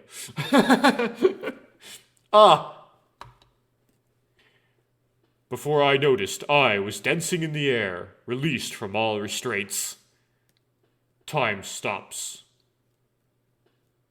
The snowstorm stops. And I was swallowed by the pure white world, the particles of light dancing around me. The sound of the bell still reverberates in the air, as if it was reciting the beginning of a solemn ritual. Divinely, gently, ever so softly, I start to dissolve within the light. All my senses are disappearing, my vision is gone, as if it were being slowly peeled away, my consciousness departs me. A deep sleep I came to know long ago, my existence I am now here. So did he die? Is that what that meant? An explosion roared from a rift in the port side. In an instant, the aircraft was engulfed by raging flames. An ivory-colored mask fell from the ceiling, slowly swinging back and forth like the lifeless body of a convict who'd just been executed. This might be the end. I tried to accept my coming fate. However, in my right hand there was a small palm, strongly, desperately calling for me. Even if only him that survives, I have to protect him. I won't let this warmth disappear from the world. Get down. I rapidly pulled the oxygen mask over Yuni's face and carefully pushed his head down to his knees. Kokoro, I'm scared. Well, isn't that obvious? Save me, Kokoro. What is she gonna do, though?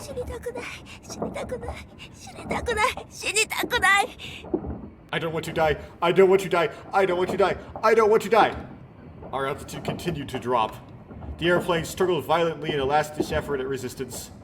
But now the flames had reached the inside of the cabin, and sadistically licking the ceiling drew ever closer to our heads.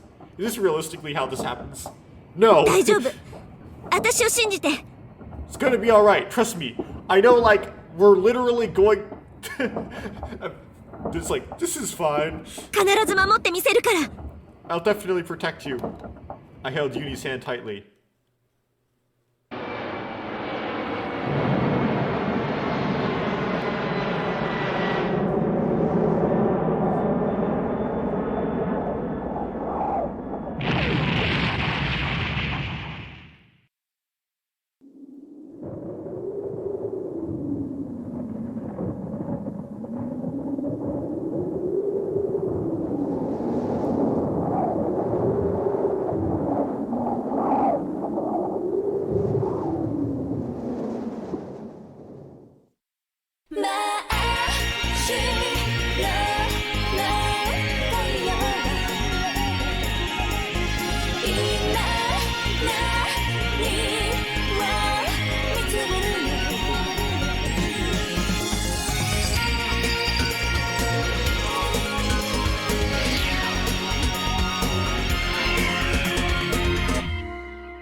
In the bosom of motherhood. I opened my eyes. An unfamiliar ceiling, the scent of freshly washed pillowcase. Again, they're gonna do like the whole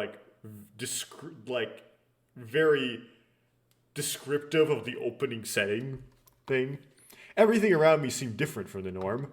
It was a bizarre feeling that I had never experienced before, a feeling that something was wrong, but I couldn't quite tell what. Where am I? You're in a hotel room, it looks like. I turned my head and looked around, but you had like that fold-out bed, some sort of room, a bed beneath my body. That's about all I could figure out. Everything else remained a mystery to me.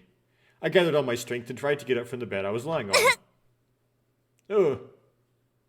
Oh, so we're at Kokoro. Koo. Intense pain immediately shot through my body. I couldn't even understand where this pain was coming from. Every joint in my body, my muscles, my insides, all of them were crying out in excruciating pain. I writhed in agony. どうしたの？ちゃんと寝てなきゃダメじゃない。 What's wrong? You should be lying still. The door opened and a woman rushed into the room. She knelt down and gently helped me back into bed. あなたは You are? 覚えてないの？ You don't remember? I'm your mom? What? Enduring the pain coursing through my body, I took a closer look at the woman's ご face. めんなさい。 I'm ど sorry. こかでお会いしましたっけ？ Have we met before? Yes, but some weird time stuff is going on, probably. She frowned as a confused look appeared on her face. 弱ったわね。 Oh dear. 記憶喪失かしら。 I wonder if it's amnesia. 記憶喪失？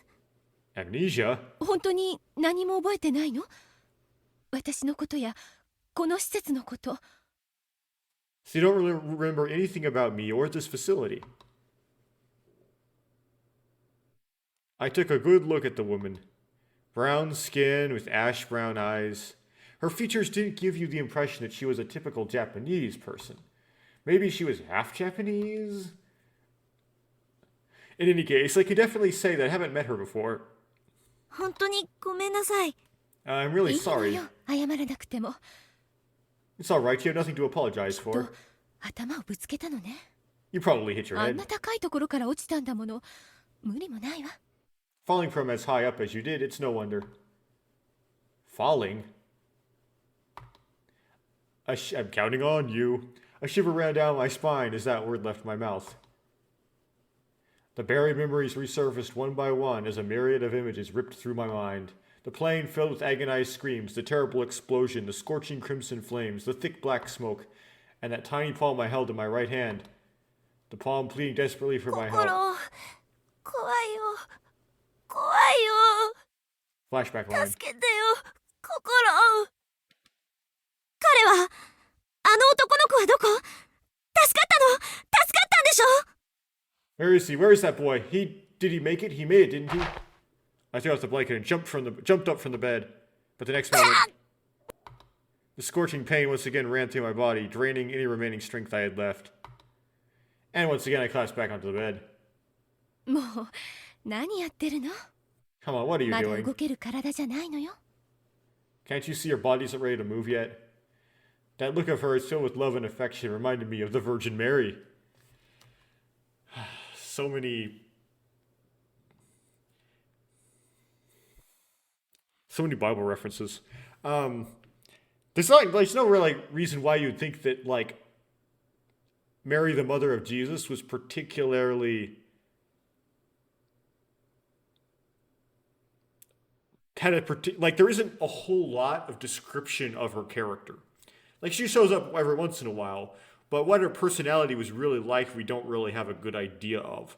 So she could have been kind of a Karen sometimes. So I wouldn't have made that, but wouldn't have said that exactly, but a gentle smile, so kind, so beautiful, a smile so charming it even made me slightly jealous of her. She carefully tucked me back into bed. Amazingly, when the palm of her hand touched my neck, the pain and anxiety started to subside. ねえ、教えてください。 Excuse me, could you please tell me 私の隣に座ってた男の子はどうなったんですか？ what happened to the boy sitting beside me? 隣って？ Well, beside you? What do you mean beside 飛 you? 行機の墜落したあの飛行機のことですよ。 The plane that crashed. 私の隣に男の子が座ってたはずなんです。 There should have been a boy sitting beside me. 年齢は11歳。 He was 11 years old. 名前は His name 楠 was 田ユニ。 Kusuda Uni. Right? And if this was a localization, it's a translation, they would have gone Uni Kusuda because they would have switched the order of the names. When I said that, her expression suddenly changed. どういうつもり？ What is this? She's gonna be like, there was no plane crash. どうしてあなたが彼のことを知ってるの？ How would you know about him? どうしてって言われても、 What do you mean by how? He was just sitting next to me on the plane. 偶然私の後ろに座ってたのが楠田ユニっていう男の子で、 A boy named Kusuda Uni just happened to be sitting in the seat next to me. いい加減にしてよ！ That's enough. あなたたち、一体何を企んでるの？ Said mysterious woman suddenly turned into Tsugumi. What are you people plotting? Plotting, you people? I couldn't understand what she was saying.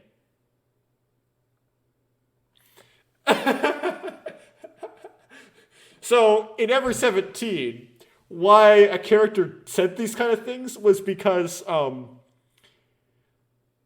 someone recreated a situation that, like, there's a... So, like, recreate a situation that happened in their life before, right? So it's like Uni was someone who was in this woman's life deep in the past. And because you know who Uni was, that's it. But the thing is, though, with the series, they try to, like, do meta tricks on you, where they try to act like they're doing something similar to what the previous game was doing, but it turns out to be different. So, we'll see. It's kind of... So they, like, made it similar to the previous game in tone, but they're going about it differently somehow. When our eyes met again, her expression had become cold and stiff as she stared at me sharply. There was no longer any trace of that merry-like countenance to be seen anywhere in her face. あなた、何者？ Who are you? Oh, the thing is, though... it's like the Virgin Mary. Oh, dear. And she's a mother. Oh, dear. She's like, in the opening cutscene, she was described as a mother. Who are you? ここに来た本当の目的は何？ Why are you really here? Why am I here? That's what I'd like to know. But who am I? Well, at least that's one direction I could probably answer. Is this like an XP of Tsugumi? I was intimidated by her coercive attitude, but I was able to lift my body and start talking to her. 私の名前は冬川心。 I guess this is what a sprite looks like. That's a really, like, dark sprite design. My name is Fuyukawa Kokoro. 墜落した飛行機に搭乗していた乗客のうちの I was one of the passengers in the plane that crashed. Before I could finish, a strong slap flew across my cheek. Yep, she is definitely, exported. ふざけないでよ！冗談にしても程があるわ！ Stop messing around. Those are some things you shouldn't joke about. The woman's voice had become hoarse. Her fingers and hands shook as if an anger that filled her to the brim was finally boiled over. I was dumbfounded with no idea as to what was going on. Just what had struck a nerve with her. Was she hurt by something I said? なるほど。手の込んだことするわね。 I see. So this was all a trick, さ wasn't っき it? から妙な言葉遣いをすると思って気になってたんだけど。要するにそれも演技のうちだったんだ。 All those odd things you said a while ago made me curious at first, but that was just a part of your act, wasn't it? 笑わせないでよ。 Don't make me laugh. 霊媒師かシャーマンにでもなったつもり？ Are you supposed to be a medium or a shaman performing a channeling or そ something? んな三文芝居で遠回しに探りを入れるぐらいだったら、はっきりと単刀直入に聞けばいいじゃない。 If you were going to put up on such a cheap act, wouldn't it have been better if you had just asked me straight out right from the start? あなた、何もかも知ってるんでしょ？ You know everything, don't あ you? の I boldly approached my 多 opened my 分 mouth. あなたは何か勘違いしてるんだと思います。 I think you're probably misunderstanding something. お願いだから、そんな白々しい演技はやめて。 Please stop it. Just stop it already. Stop with the shameless act of yours. 演技なんかしてません。 But I'm not acting at all. じゃあどういうつもりなのよ。 What are you な planning? んで冬川心なんて名前を。 Why would you use the name Fuyukawa Kokoro? だってそれは私の本名だからです。 Because that's my real name. 私は救命館女子大3年の冬川心。 I'm a third year at Miyaken Women's University. Fuyukawa Kokoro. 稚内へと向かう飛行機に乗ってる途中で事故に遭遇して。 I was on an airplane going to Wakanai when an accident happened. やめて。 Stop あ it! なたが冬川心なわけないでしょ。 How could you possibly Fuyukawa Kokoro? She declared firmly, face distorted in agony, tears of depression welling up in her beautiful ash brown eyes. But as I was still trying hard to hang on and gather my own strength, she hit me with something I had in no way expected. 死んだ人間のふりなんかして何が楽しいの。 Is it really that much fun pretending to be someone who's dead? Pretending to be Takeshi? この後に及んでまだとぼけるつもり。 You're still trying to play dumb even now. 冬川心という女の子はもうこの世界には存在しないの。 The girl named Fuyukawa Kokoro is no longer in this world. Just like Takeshi. 彼女は死んだのよ。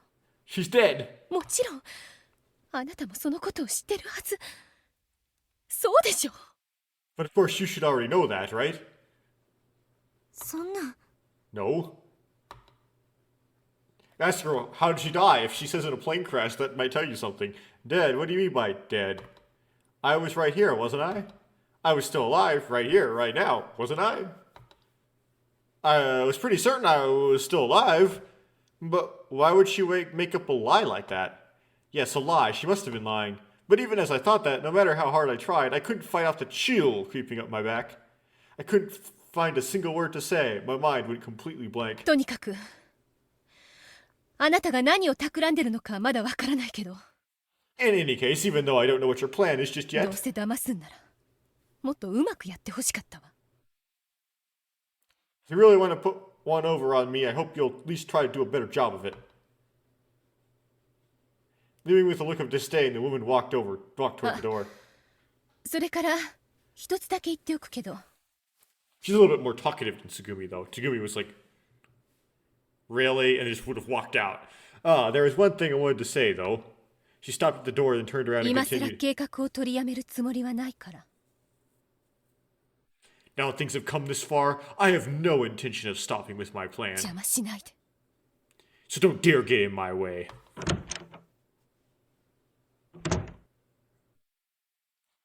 In those quiet words she left behind, amongst other things, I could feel a distinct sense of sadness. It's like, imagine you, like, got in, like, a plane wreck, like, what's his face? Rickenbacker did, or, like, late in his life, and you wake up in the hospital bed, and this is what happens to you. So it's like, Rickenbacker is dead. He died in World War I. What are you trying to do here? And then before that person leaves, they're like, well, you're not going to stop my plans. They're going to happen anyway.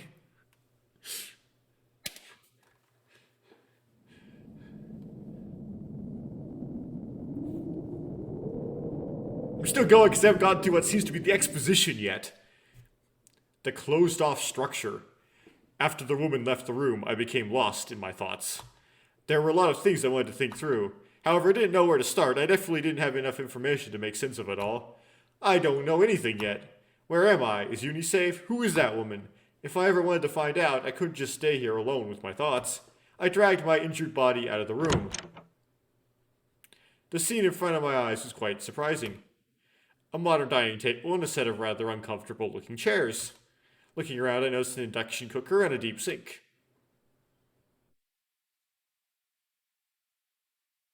Deciding to explore further, I enter a sizable open-plan living area. A sofa of clean, simple design stood in the center, and a huge plasma screen took up the wall. A spacious room with a high ceiling and a window. At first, it gave me off an air of freedom. Well, plasma, that's really out of date now. Its straight, sharp lines, however, make you feel a sense of tension and strain here. There was no signs of life in this living area, nor is there any なん warmth. なのよこれ。 Just what is this place? I I had expected to see hospital trolleys everywhere, and it seemed I was mistaken. Now that I think about it, I haven't seen any medical equipment since I stepped out of the room I woke up in. This place isn't a hospital. But if it isn't a hospital, what is it? Is this like the psych ward? 本当に何も覚えてないの？私のことやこの施設のこと。 So you really don't remember anything about me or this facility. Facility for what? I was becoming more curious by the moment. I wandered around the room aimlessly, inspecting it more closely. There was a window in the kitchen. The window spanned the length of the wall from the floor to the ceiling. But beyond the window spread a darkness darker than black. Occasionally sparkling lights could be seen floating downward, most likely snow. There wasn't much more to be seen from that window except the reflection of the room I was in. Something resembling a computer stood on a desk near a divider between the living area and the kitchen floor. I say something resembling a computer because there was no actual computer anywhere to be seen. A 17-inch display monitor, a keyboard, and a mouse are all that stands on the slick white desk. The cables from the equipment made their way under the flooring. There's a huge door for a front entrance and 4 other more plain-looking doors. In the corner of the kitchen, there is also a staircase with a handrail leading somewhere downward. After walking around the room on my wobbly legs, I tried to make a floor plan in my mind. Okay. Although with that said, this image is most likely far from perfect. That's all I got, though. And that woman that I saw before seems to have disappeared. My joints produce sharp bursts of pain whenever I move, but I don't feel like returning to the room I woke up in. I decide to...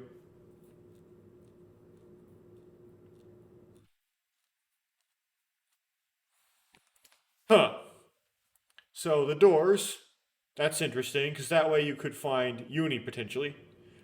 Try leaving through the main entrance, that's not interesting at all. Go down the stairs.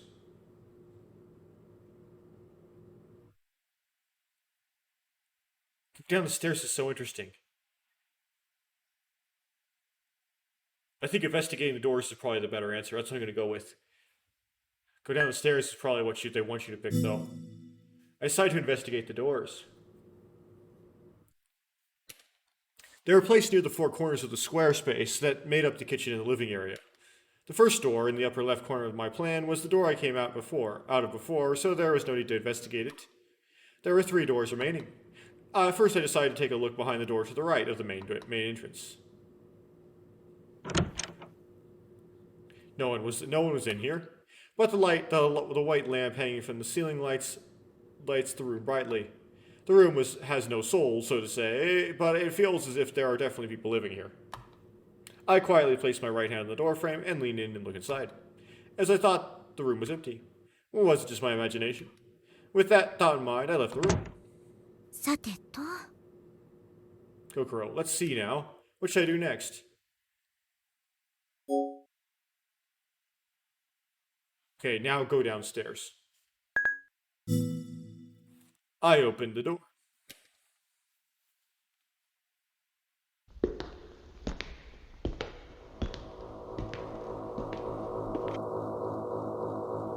Okay, so I skipped the main entrance, it appears.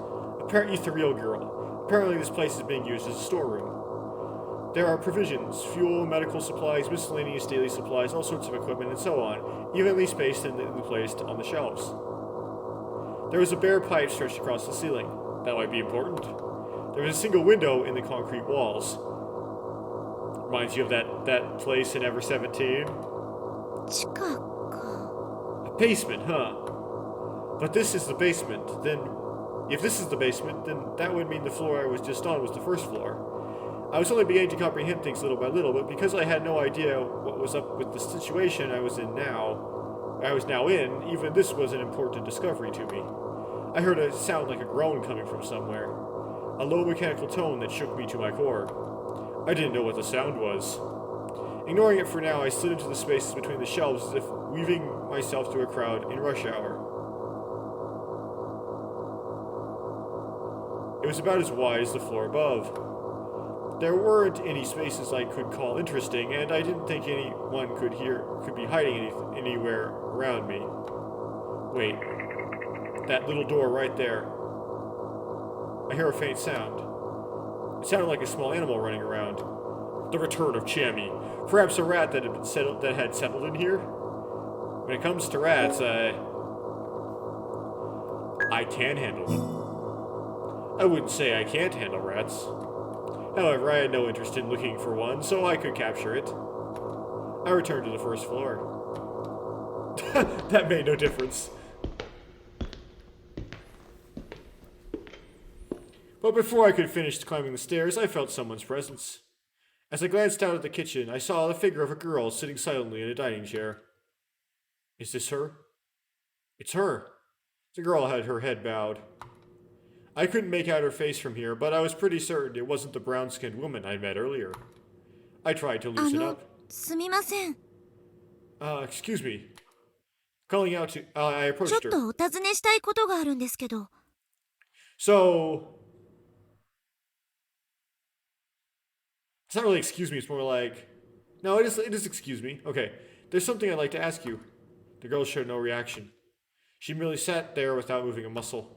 As if she had been carefully placed there by someone, like a figure at a wax あ museum. の、ごめんなさい。聞いてます？ Sorry, are you listening? I stood right beside her and bent over to take a look at her face. I gasped sharply and jumped back. I dashed back to where the stairs were. Misstepping, my foot slipped. I gripped the handrail for a moment to regain my balance. My other hand was already covering my mouth. If not for that, I think I surely would have screamed. That's impossible. Why? Why was that girl in a place like this? She turned as delicately as a ballerina to face me. There's no mistake. The girl in front of me was unmistakably her.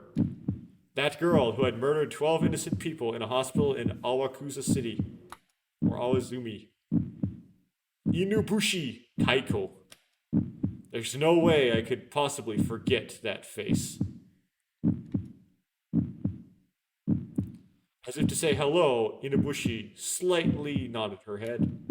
I awkwardly returned a nod. I have to say something. I knew exactly how I felt, but it seemed as if I had completely forgotten how to speak out loud. Such situations are often attributed to a lump in the throat or the lips becoming too dry. But this was different. I had literally forgotten how to utter a word. In front of my eyes was the murderous monster, the serial killer who had single-handedly rewritten the definition of crime in Japan. I felt that if I were to let my guard down for even a moment, I could easily become the 13th victim. My heart was pounding hard and my skin was tingling, as if an electric current was running through it.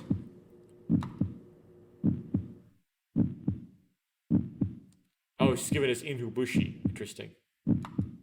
The awkward silence continues. Inubushi kept staring at me, expressionlessly. Her face was devoid of any emotion. It was hard to tell if she was thinking anything at all. I tried to hide my panic behind a calm smile. I don't think I was much good at it. Both my cheeks became stiff like plaster.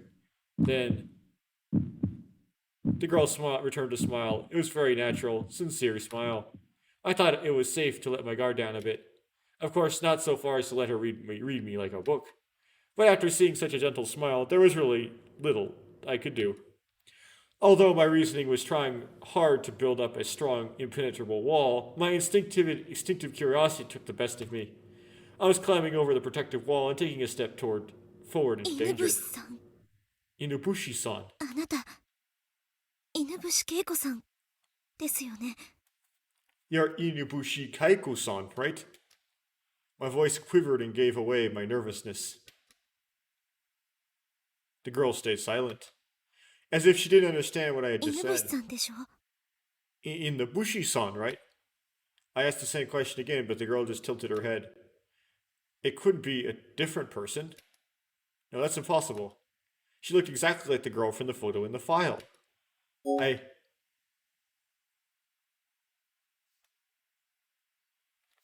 I would just ask directly.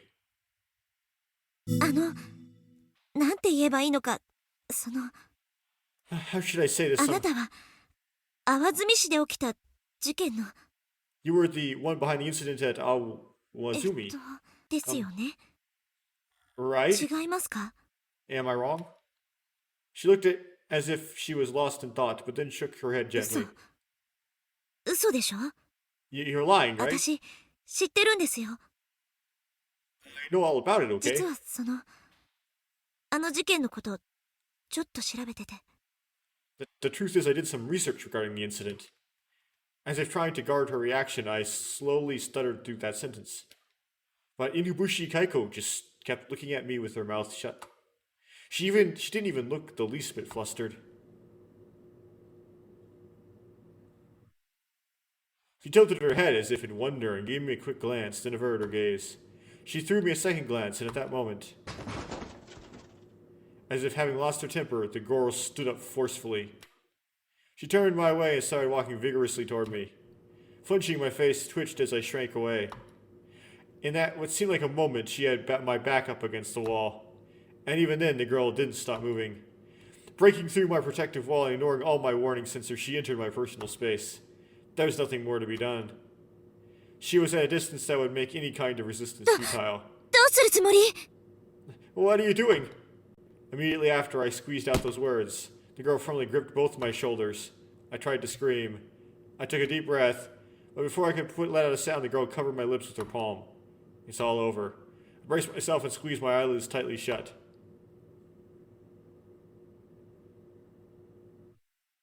Nothing happened.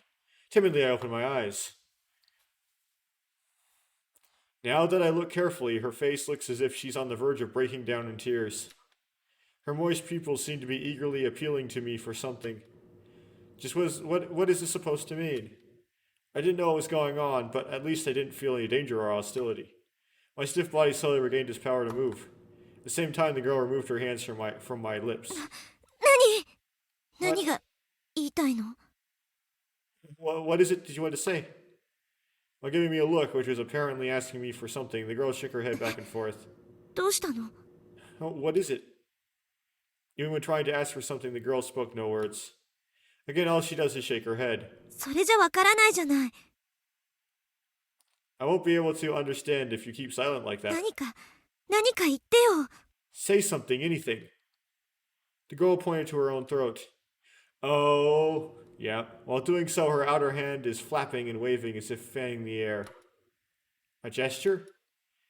If that's it, the action probably 声が means 出ないってこと you can't speak. Yes, the girl nods over and over again. In short, she isn't able to speak. However, that wasn't all she wanted to tell me. After I had deciphered her last thought, the girl had stuck out the palm of her hand towards me. Wait here is what this probably meant. わかったけど Okay, I get it, ど but こ行くの where are you going? Without answering, the girl left my side. She looked around the kitchen restlessly in search of something. Suddenly, looking as if she had found something, she ran to one of the doors in the four corners of the room. So she's mute. Interesting. The girl's figure disappeared behind the door. It was a room I had entered before. After a few... Oh, that wouldn't be if you would have done things in a different order. Okay. In a few moments, the girl jumped out the doorway. Looking confused, she beckons me over. 何かあったの Did something happen? I rushed over to her. Ow. Pain I had forgotten about had most likely coming from my limping knee. Somehow rallying my strength, I managed to reach the open door. Man, the meniscus tear is going to bother her for a while. Okay, the girl went inside as if calling for me to come with her. Excuse me, I burped. There was nobody inside the room besides us. Nothing had changed since I'd last been here. After I glanced around the room, Inubushi Kaiko tilted her neck as if pointing at something. She had a black felt tip pin in her right hand and a size A6 memo pad on her left. She had most likely found them somewhere in this room. She pushed the memo pad against the wall and started to write with the black felt tip pen. Before she finished writing, I took a peek at the lines she had already scrawled on the page. I could make out the following. There are lots of things I want to tell you, but before that, look over あ there. そこって Over there? With the tip of the pen, she pointed to the corner of the room. Huh? There was nothing that felt particularly special about that area. Stretching, she held the pen high. The tip of the pen pointed towards a bed on the other side of the room.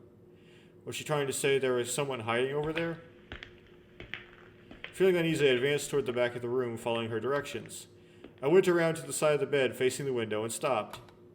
It was at that moment something wiggling jumped into my field of vision, Instinctively, I turned my head towards it. ユニ助かったのね Obstacles of youth. Uni, you're saved, and Uni's gonna know what is I saved from? It's gonna be a completely different Uni than the one she knows, probably. I blurted it out spontaneously. I took a closer look. There was no mistaking it. Sitting in front of me was Uni, the boy I'd been searching for so desperately.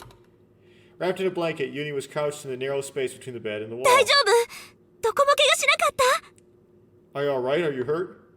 As I knelt down in front of him, I put my hands on his shoulders. What my pals felt was real. He's alive right here and now. I gave thanks for the bottom of my heart for this blessing.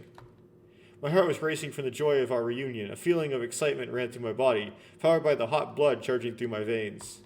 I could no longer hold myself back. My body rushed towards him. I wanted to hold him tightly in my arms. But who? That one word escaped from his lips, stopped me dead in my 誰 tracks. ですか Who are you? どうしたのよユニ What do you mean, Uni? 私よ私覚えてないの It's me, don't you あ remember? の飛行機が墜落した時隣に座ってたじゃない I was sitting right beside you when the plane crashed. My voice was high and shrill with confusion. Uni's hollow, lifeless eyes were staring off somewhere. They appeared lost, not focused on anything in particular. 人違いじゃないですか Are you mistaking me for someone 僕 else? あなたのことなんて知りませんけど I have no idea who you are. そんなでも How? 君は楠田ユニくんなんでしょ But you are Kusuda Uni-kun, ど right? うして僕の名前を My name, how did you? だってそれは Because you see, I swallowed my words I was going to say, stopping in the middle of my sentence. I suddenly realized something. This situation, this conversation, they were all too similar to those which had taken place a short while ago in that hospital-like room with that strange, moody woman. I had no idea who she was, but it seemed like she knew something about me. And now, although I clearly remembered Uni, he didn't seem to have any clue who I was. Although the roles were switched, the situation was basically the same. Now that I think about it, the woman's expression only changed when I mentioned the name Kusuda Uni. And now the person right in front of me also questioned me as to why I knew his name. What the heck is going on?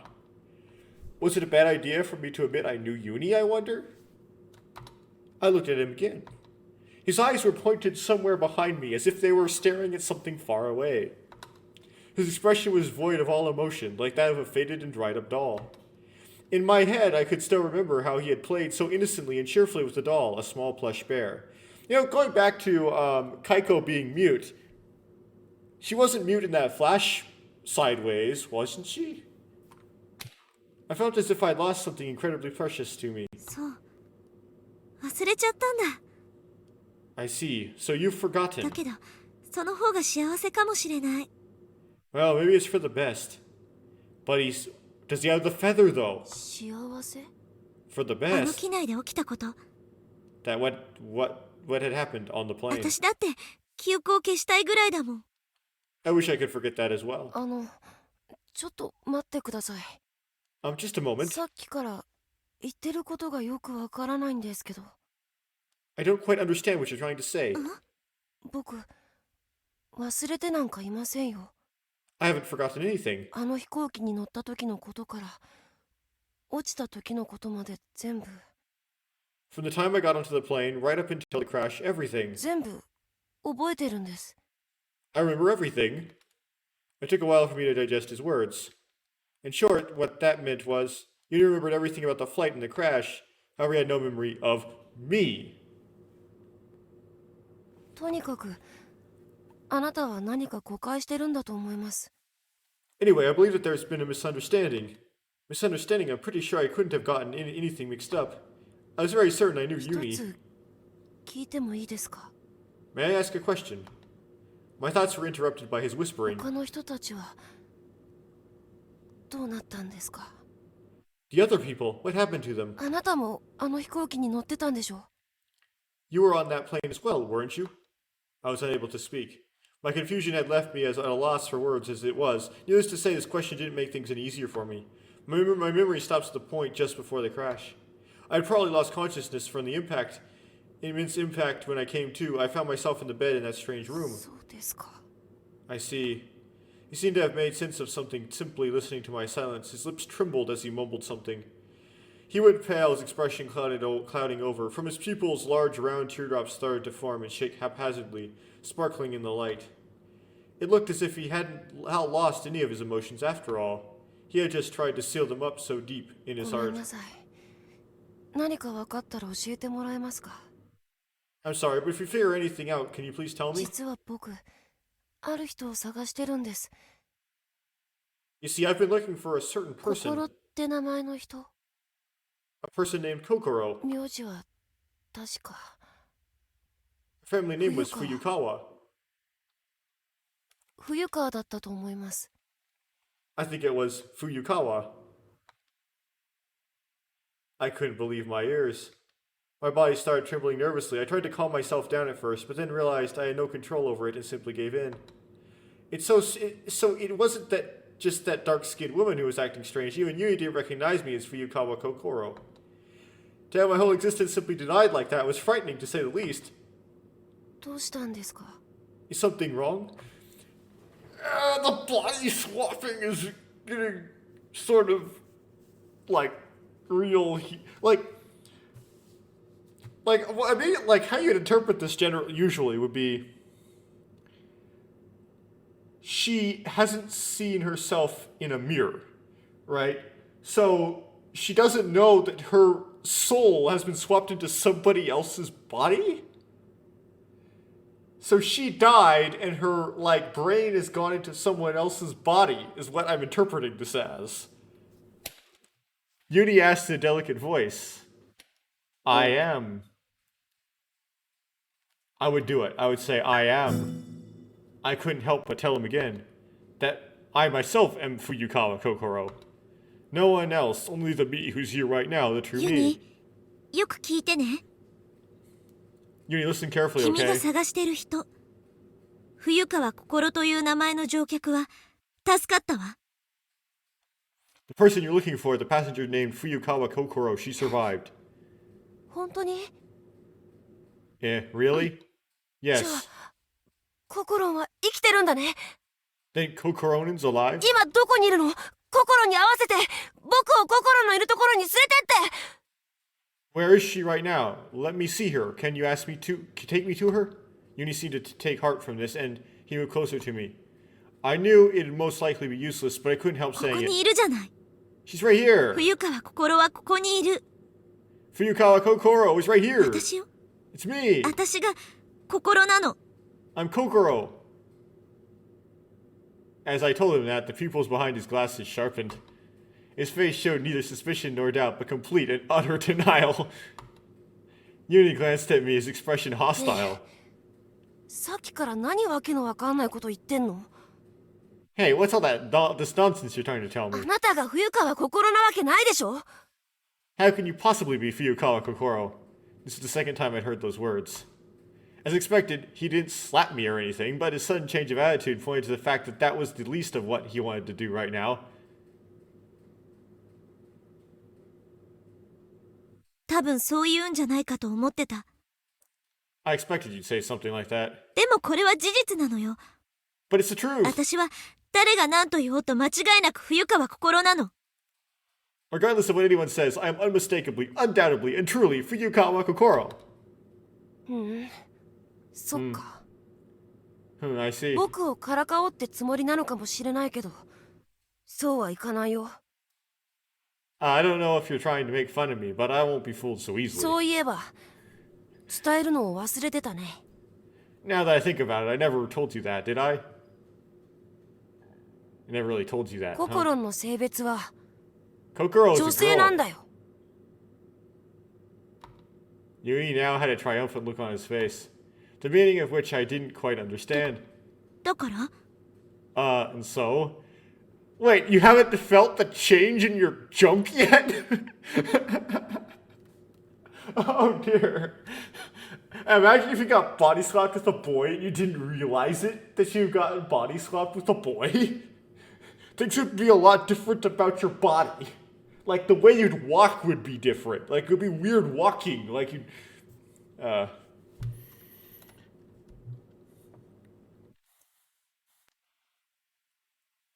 だからそういうことさ。 So it means exactly あ that. なたはどっからどう見ても女性とは思えないし、 No matter how I look at you, there's no way I can think of you as a 言 girl. 葉遣いをちょっと変えたぐらいじゃそんなことはごまかしきれないよ。 Changing the way you speak a little is hardly enough to fool me. 僕を騙すんならせめてそれらしい格好をしておくべきだったね。 If you're going to try to trick me, at least you could do is try to look the part. Yeah, like, I didn't notice that my voice was coming out deeper. Look the part? Now that he mentioned it, it had come to my attention. Then ever since I'd woken up, I hadn't had the chance to ever glance at myself in the mirror. I was wearing clothes I didn't recognize at all. And it wasn't just my clothes that seemed alien to me. The 10 brutish fingers, the well-defined blood vessels crisscrossing the back of my hand, the rugged silhouette. I ran my fingers through my hair, only to notice that its length and texture didn't feel like mine at all. Still not grasping the situation, I swallowed hard and turned to Uni, almost crying out. ねえ、鏡持ってたわよね。 Hey, you had a mirror with you, right? 鏡？ A 持 mirror? ってるでしょ。ポケットに入ってるはずよ。 You should have one, shouldn't you? It should be in your pocket, right? なんで知ってるの？ Like, how'd you know? いいから早く貸して。 Never mind that, hurry up and give it to me. Still confused, Uni quickly took out his folding mirror. I quickly snatched it up and stared at it intently. 嘘。 Oh, but they don't let you see who it is. Oh, she got swapped into the... that one guy with the eye in italics, I forget his name. She got swapped into the guy at the clock tower. And then he died. どうして？ Why? Like, imagine. So that's kind of like a shift. So it's like a superpower where you don't die because every time you die, you get body swapped with somebody and they die in your place. You just kind of keep swapping bodies. Why? I say I was astonished would be a gross understatement. Reflected in the mirror was the face of an unfamiliar man. It's like, and you didn't notice that, like, from a lot of obvious cues. こんなの私じゃない。 This isn't me. 私じゃない。私じゃない。私じゃない。私じゃない。 It isn't me, it isn't me, it isn't me, it isn't me. The inside of my head is spinning, mixed, shaken, and blended by the confusion overwhelming me. I need to see my face. My movements, disfigured and distorted, are reflecting almost perfectly on the face of the man in the mirror I'm holding. なんなのよ、これ。 What is this? Well, I know what the title is going to be for this segment. The Man in the Mirror. If I remember that by the time I make these titles, which is going to be a long time from now. The Man in the Mirror. どうして？なんでこんなことに？ Well, why did this happen? The eyes of the man in the mirror bulged like a lunatic. Ticks.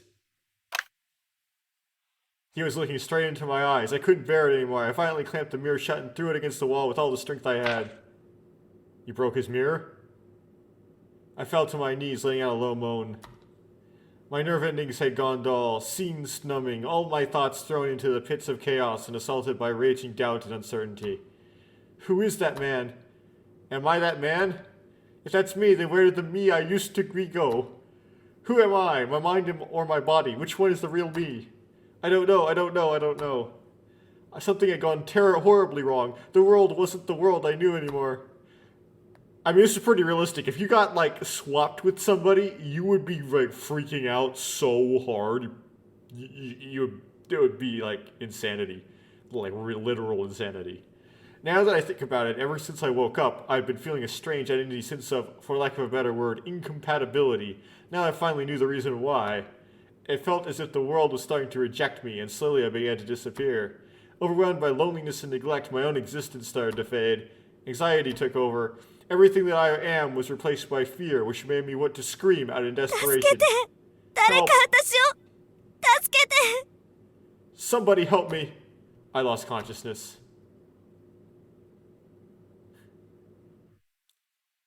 Oh great Sephiroth, our master, I had a dream. To me, who had lost all sense of time, the dream felt like it lasted forever, or was it just for a moment? There was no light. I couldn't see anything. I could only hear a pleasant, steady pulse, like an unborn child floating in the amniotic fluid. Wrapped up in the calming and safe warmth, it felt as if all my sins had been forgiven. All the anxiety and horror within me melted and slowly diffused into the amniotic fluid, disappearing without a trace. I let my body go with the flow as I drowned in the ever-present warmth and lost myself in ecstasy. Here, it felt like I was the only, absolute, and all-powerful existence. I was the center of the universe. I didn't want to think about anything else anymore. I just wanted to stay like this forever. I didn't care if it was just a dream.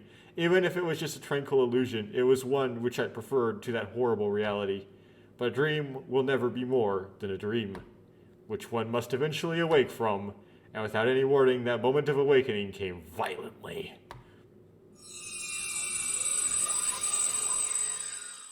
Liberation of self. I forcibly dragged back into reality, bursting out of the empty space. Without even enough time to give even a baby's first cry, I was born into a new world. Where is this? In front of me was a small square glass window.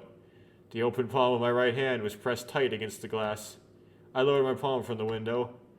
A palm print remained clearly visible on its cloudy white surface. I wiped it off with my sleeve, and a familiar image appeared. 私 Me. 私だ It's me. Wow, she swapped back already? I felt dazed, my head was cloudy. However, I could clearly understand that the image reflected in the window pane was my own. It's the same face I'd had for 20 years now. There's no way I could be mistaken. As soon as I realized that, the haze of my mind immediately disappeared. I looked down, checked my clothes, looked at my palms, and stared at the backs of my hands for a few moments. The fingers of both my hands traced the contours of my face, felt the texture of my skin, and ran through my hair, checking its length and on their way through. I sprang up and down. There was a dull pain in my neck and hip, but it wasn't all that bad compared to the pain I had felt before. I stretched my arms out as wide as I can. I take a series of deep breaths and start speaking out loud. そっか夢だったんだ I see, so it was all a dream. Even though it was just a dream, I somehow felt really happy to be back in my own body again. It was not a dream. I cast another glance at my reflection, then turned my head.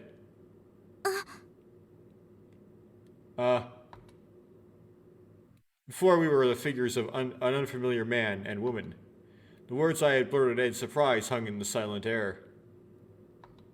I suddenly felt very awkward and gave a slight shrug. The source of the awkwardness was the words that I had come out of my mouth earlier. I didn't stop to think that I might not be the only person in the room. Mumbling these meaningless words, I tried fruitlessly to relieve the tension of the moment, while at the same time attempting to analyze the situation I found myself in. First of all, where am I? As I look around, I could see that everything, including the roof, the floor, and the walls, was made out of wood. From where I stood, I could see a double bunk bed to the right and doorway to the left. Near the wall across the room stood a wooden table, along with a few simple chairs and chopped logs. By the walls beside me was a rustic stove made out of old oil barrels. I could hear a crackling sound, most probably produced by the red-hot logs burning inside the stove. Cumulus clouds of white steam rose from the tin kettle placed upon the stove. Considering how large the double bunk was, the floor of the room would have probably fit 12 tatami mats. It may have actually been one tatami larger, but the window embedded in the wall was so tiny, it made the room feel rather cramped. A mountain hut. I couldn't think of other possibilities. I looked out the window to make sure. But there were the featureless, empty darkness spread out as far as the eye could see. There wasn't anything that could provide me a clue. It wasn't that I couldn't see anything. Snow. My eyes were searching the scenery for more clues, but all I could see was the powdery snow dancing violently in the frozen darkness like pampas grass in the wind. Crystals of ice decorated the edges of the window. These scant clues didn't give me any idea of where we were, but this was definitely no southern island paradise.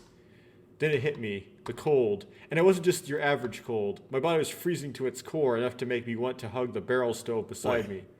どうしたんだ? Hey, what's wrong? The voice made me turn around. The man looked worried as he watched over 大 me. 丈夫か You alright? I'm alright wasn't something I could honestly say. Being suddenly seized by this freezing cold with two completely unfamiliar people in front of me. Just who were these people? The man in front of me wore a hooded jacket. His short-trimmed hair had casually fallen into disorder. There was a sparse amount of stubble growing around his mouth and chin, and his prominent cheekbones gave him a dauntless appearance. His body was in good shape. His figure was trim. That being said, by no means was he thin. The muscles on his shoulders and chest were toned to the degree that their contours are visible through his clothes. If anyone asked me, I'd have to say that he had an extremely manly, strong body. In contrast to this air of strength that his body gave off, his eyes seemed to be doing a poor job of hiding his overwhelming sadness. The woman was crouching in front of the stove. Wrapped up in many layers of blankets, like an empress in her robes, her hands grasped a steel cup. Her eyes were not on me, but staring aimlessly at the content of the cup. However, it didn't seem as if she was avoiding eye contact intentionally. Her garments were covered by the blankets, so I couldn't tell what she was wearing underneath. I could only see her dark brown high heels.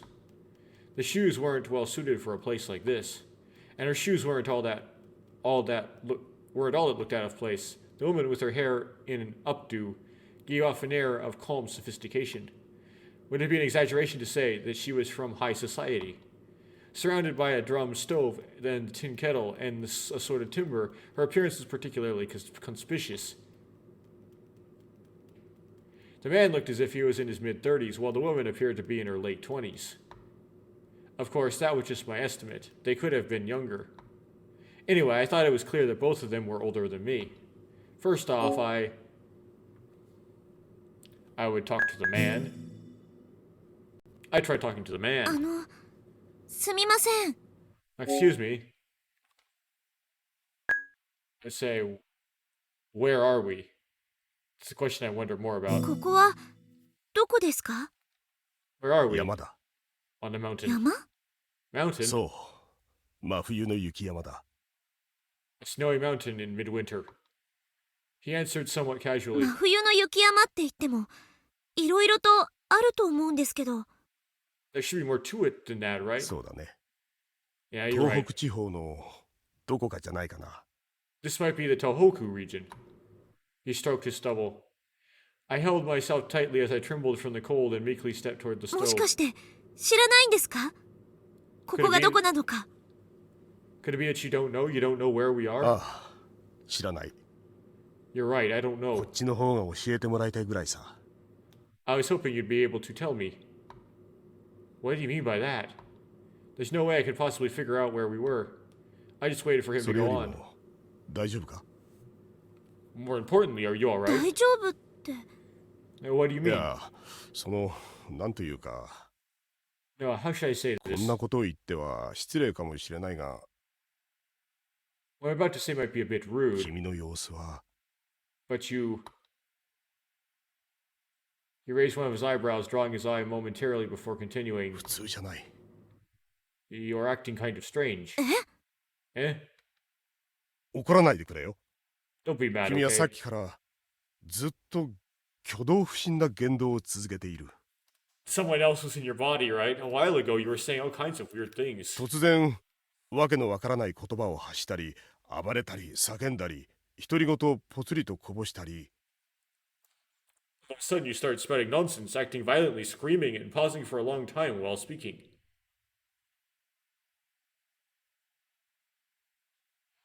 Wait, so did she like?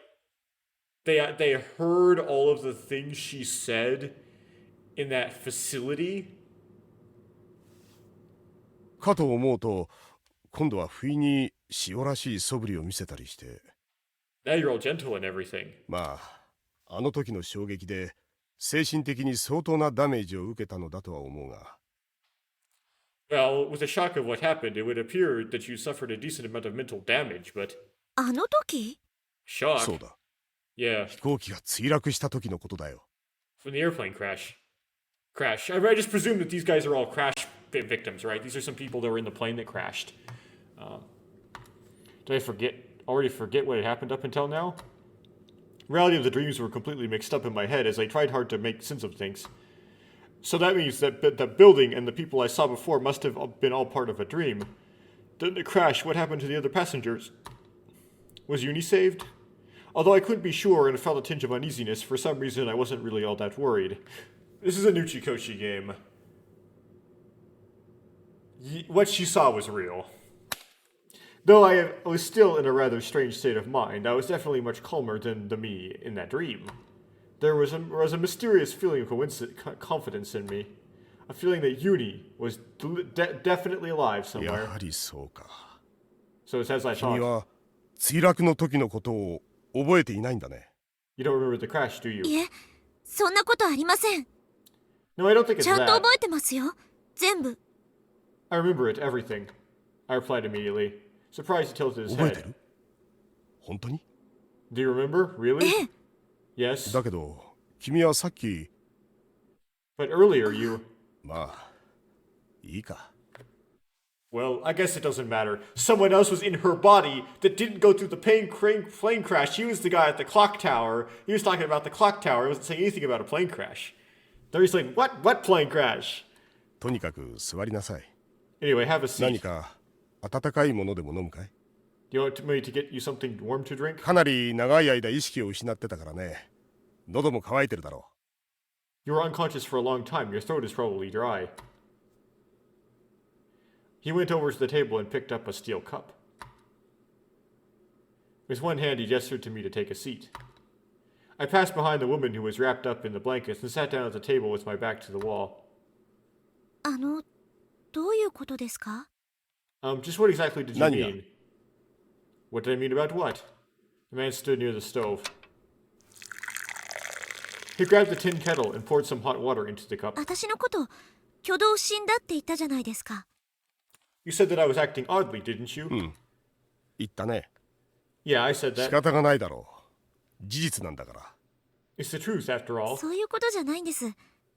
That's not quite what I mean. 理由を聞いてるんですよ。私は。 I'd like to know if there was any reason for it. 理由か。 A reason, huh? 説明してあげてもいいが、 I can try to そ explain. の前にまずはこれを飲みなさい。 But first of all, drink up. He placed the cup in front of me. I took a peek inside the cup and saw a reddish-orange liquid swaying lazily within. 何ですかこれ。 What is this? カモミールティーだよ。 It's chamomile tea. 倉庫で見つけたやつだから賞味期限の保証はできないけどね。 I found it in the storeroom, though, so I can't guarantee it'll be fresh. He glanced briefly at the corner of the room. There was an open rectangular latch. The hole was right next to the door. There was a ladder there. I couldn't see inside from here, but that was the most likely the storeroom right below us. カモミールには鎮静作用があるんだ。 Chamomile has a tranquilizing effect. なるほど。要するに気持ちを落ち着けろと。 I see, so in other words, it'll calm me ま down? そういうことだね。 Well, something like that, or make you pass out. I wasn't particularly agitated or excited at anything, but it was true that my throat was dry, so there was no reason to refuse the offer. Just as he had suggested, I brought the cup to my lips.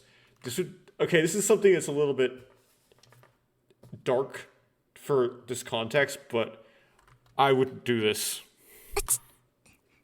Because it would be like getting roofied. でも、 Hot, 美 but 味しいかも。 it's kind of good. A refreshingly gentle aroma similar to that of green apple tickled my nose. The hot liquid made its way down my throat, gently warming me to the core of my body.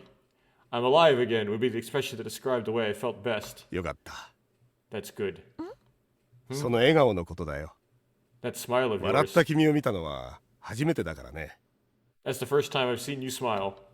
Now that you mentioned it, my face did feel like it was smiling. It was a little embarrassing. The steam rising from the cup slipped into my nose as I started talking. そういえば、まだ名前、伺ってませんでしたよね。 Now that I think about it, you still haven't told me your name yet, have you? 名前？ Name? ええ、あなたの名前です。 This is saying namai instead of e, but whatever.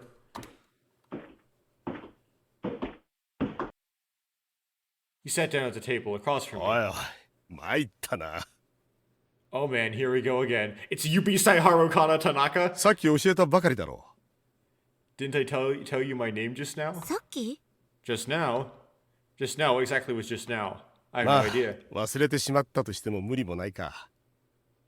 Well, I guess it would be impossible for you to forget. 相当気が動転してるみたいだったからね。 You did seem pretty upset. I didn't know what he meant by that. What in the world was he talking about? As I struggled to wrap my head around what he had said, the man reached into his jacket pocket and took out a pack of cigarettes along with a silver lighter. He tapped a cigarette out of his pack and placed it in his mouth. He handled the lighter incredibly naturally, snapped it open with ease. After the crisp metallic sound faded, a red flame softly flickered into being. Carrying the flame close to the tip of the cigarette, Phew. It exhaled a puff of purple smoke. よもぎ誠治だ。 Yomogi Seiji. よろしくな。 Nice to meet you. I'd be really annoyed at this.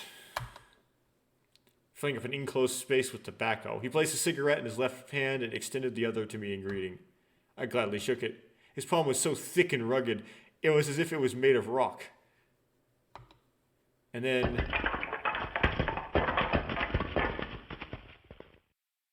Suddenly a loud noise. Acting on instinct, I pulled my hand back defensively. おい、どうしたんだ。大丈夫か。 Oh, what happened? Are you alright? The man who had introduced himself as Yomogi shouted into the corner of the room. There in the corner was the spare hole I had seen just a few moments ago. 大丈 Yeah, I'm alright. 夫ちょっと手滑らせちゃっただけだから My hand just slipped a little, that's all. A voice could be heard coming from inside the hole. A familiar voice. It couldn't be. I shot up from my seat. That sounded like Yumi. なんだ。また例の発作じゃないだろうな。 What's the matter? Are you having another one of your episodes? I didn't have any time to answer. Before I could think, my body was sprung into action. Clinging to the ladder, I glided down along it and descended to the basement. Youth personality development. Uni. My premonition had been right. As I had thought, Uni was alive. He looked at me vacantly. Dozens of logs for the stove were scattered at his feet. どうしたの？ What's wrong? He asked with a surprisingly calm face. I slowly moved toward him. I stopped in front of him. Standing stiff as a rod, he looked up at me. ココロン。 Kokoron. ココロンなの？ Are you Kokoron? His pupils widened as he blinked, muttering those Uni? words. Uni? 僕のこと覚えててくれたんだね。 You remembered 当たり前 me. でしょ Of course I do.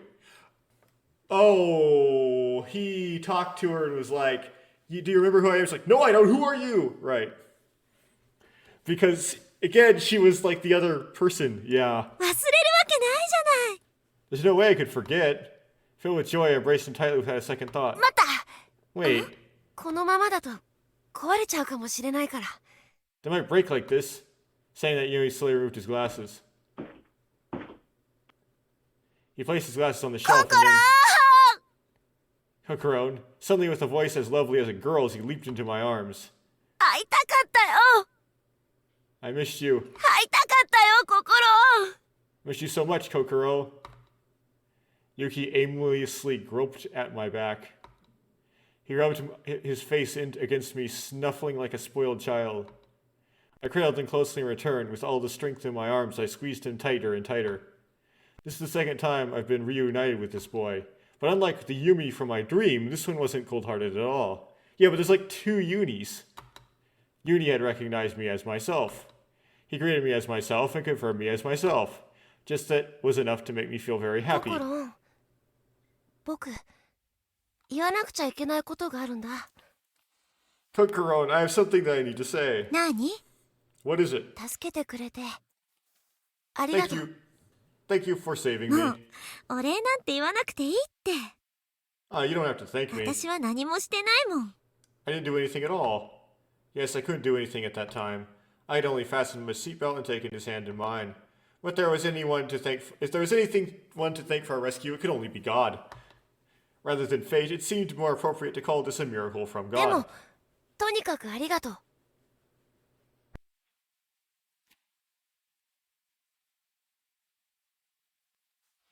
But still, thank you.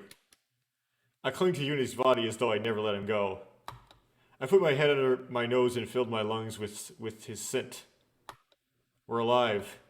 The smell of his hair, the burning warmth of his skin. Alive. Alive! Over and over again I repeated it in my mind. I trembled in joy as I stood witness to this miracle. After a while I realized that my cheeks were wet. The small drops clinging to my lips were warmer, and the chamomile tea I had just drunk. We stayed in our embrace for quite a while, long enough to lose track of time. Right then, my mind was completely void of the memories from my strange dream, with its grotesque script and frighteningly detailed scenery. But still, there was one thing bothering me. What Uni had said bothered me. 会いたかったよ I missed you. 会いたかったよ心 I missed you, Kokoro. The words that had come from Uni's lips. It was as though something felt out of place. A suspicious feeling of dissatisfaction stirred in my mind. But even so, something as trifling as that didn't matter much now. With the end of the hug nowhere in sight, the little doubt that had sprouted in the corner of my mind slowly faded away. I'd forgotten everything, become intoxicated with his warmth as I continued to soak in the happiness of our reunion.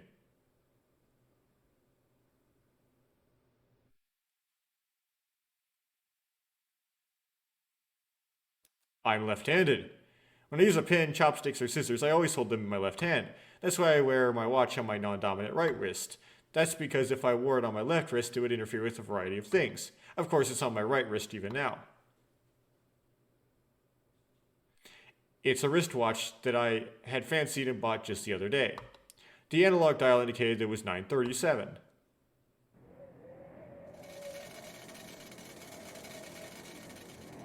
The animus within the anima. The inside of the room was developed by the sad cry of the wind wailing outside. Other than that, besides the lid of the kettle rattling, not a sound could be heard. Not a single person opened their mouth. The heavy silence persisted. A cup placed in front of me was already empty. The chamomile tea had truly warmed my body and calmed my heart. I also gotten used to the feeling of sitting on hard wooden logs. I put my back up against the wall and observed the others. Uni was sitting on the bunk bed, dangling his legs. His face showed boredom, but even like this, he was far more energetic than Uni from my dream. Yogomi had fixed his gaze on the window, observing the conditions outside. Smoke was slowly rising from the cigarette he held leisurely between his middle and index fingers. The woman, who had wrapped up in numerous blankets, had moved an inch from her spot in front of the stove. Hadn't moved. She flicked a stray lock of her hair behind her ear. There was a lovely elegance to her actions, which, even though I was a woman, drew my eyes with a coquettish charm. Interesting. Even after being thrown here in such a disordered state, she still took great care in keeping herself proper, from the angle of her fingers to the tilt of her neck. There were 4 of us inside the cabin, including myself. There was also one thing that all 4 of us had in common, and that was that we were all unhurt. Of course, we could probably easily find 1 or 2 scratches or bruises on our bodies. However, no one had any serious injuries. Our bones were fine, and all of our insides seemed to be in place. It's not like I asked anyone directly, but that much was obvious from just observing the people around me. I don't remember a single thing about the crash, but I do know that the shock from it had to be tremendous. Yet here we are, alive and well. And as I thought about it all, I couldn't help but think of the word miracle as well. Miracle. What a wonder it was that we were all alive here like this. The room didn't have any electric lighting. Only the light of the lantern served to illuminate the hopeless air around us. The flame within it wavered, causing the shadows of the room to dance and sway along with it. Somehow it was a very illusory scene. Enchanted by the dubious flicker of the flame, I began to lose sight of the boundary between reality and fantasy. If the silence continued, I felt like I would once again be consumed by the bizarre dream world. Anyway, it doesn't matter what it is, so somebody say something. So resolved, I decided to first.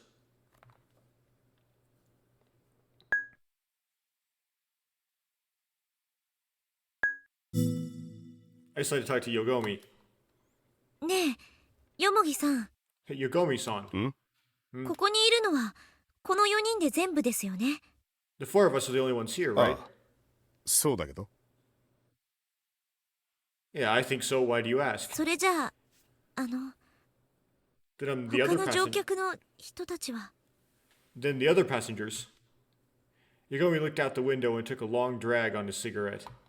Slowly exhaling smoke, he wipes a hand across the white clouded そ window. うか That's right. そういえばまだ結城堂さんには話してなかったね Now that you mentioned it, there's something we have to talk about, Yokido-san. Yokido. Did I hear him wrong? An unfamiliar name suddenly entered my ears. Yogomi left the window and made his way to the center of the room. He took a square box from the shelf behind the もう一 bed. 杯飲むだろ Beside, do you want some more tea? 長くなるからね This might take a while. Prepare the more tea, the chamomile tea.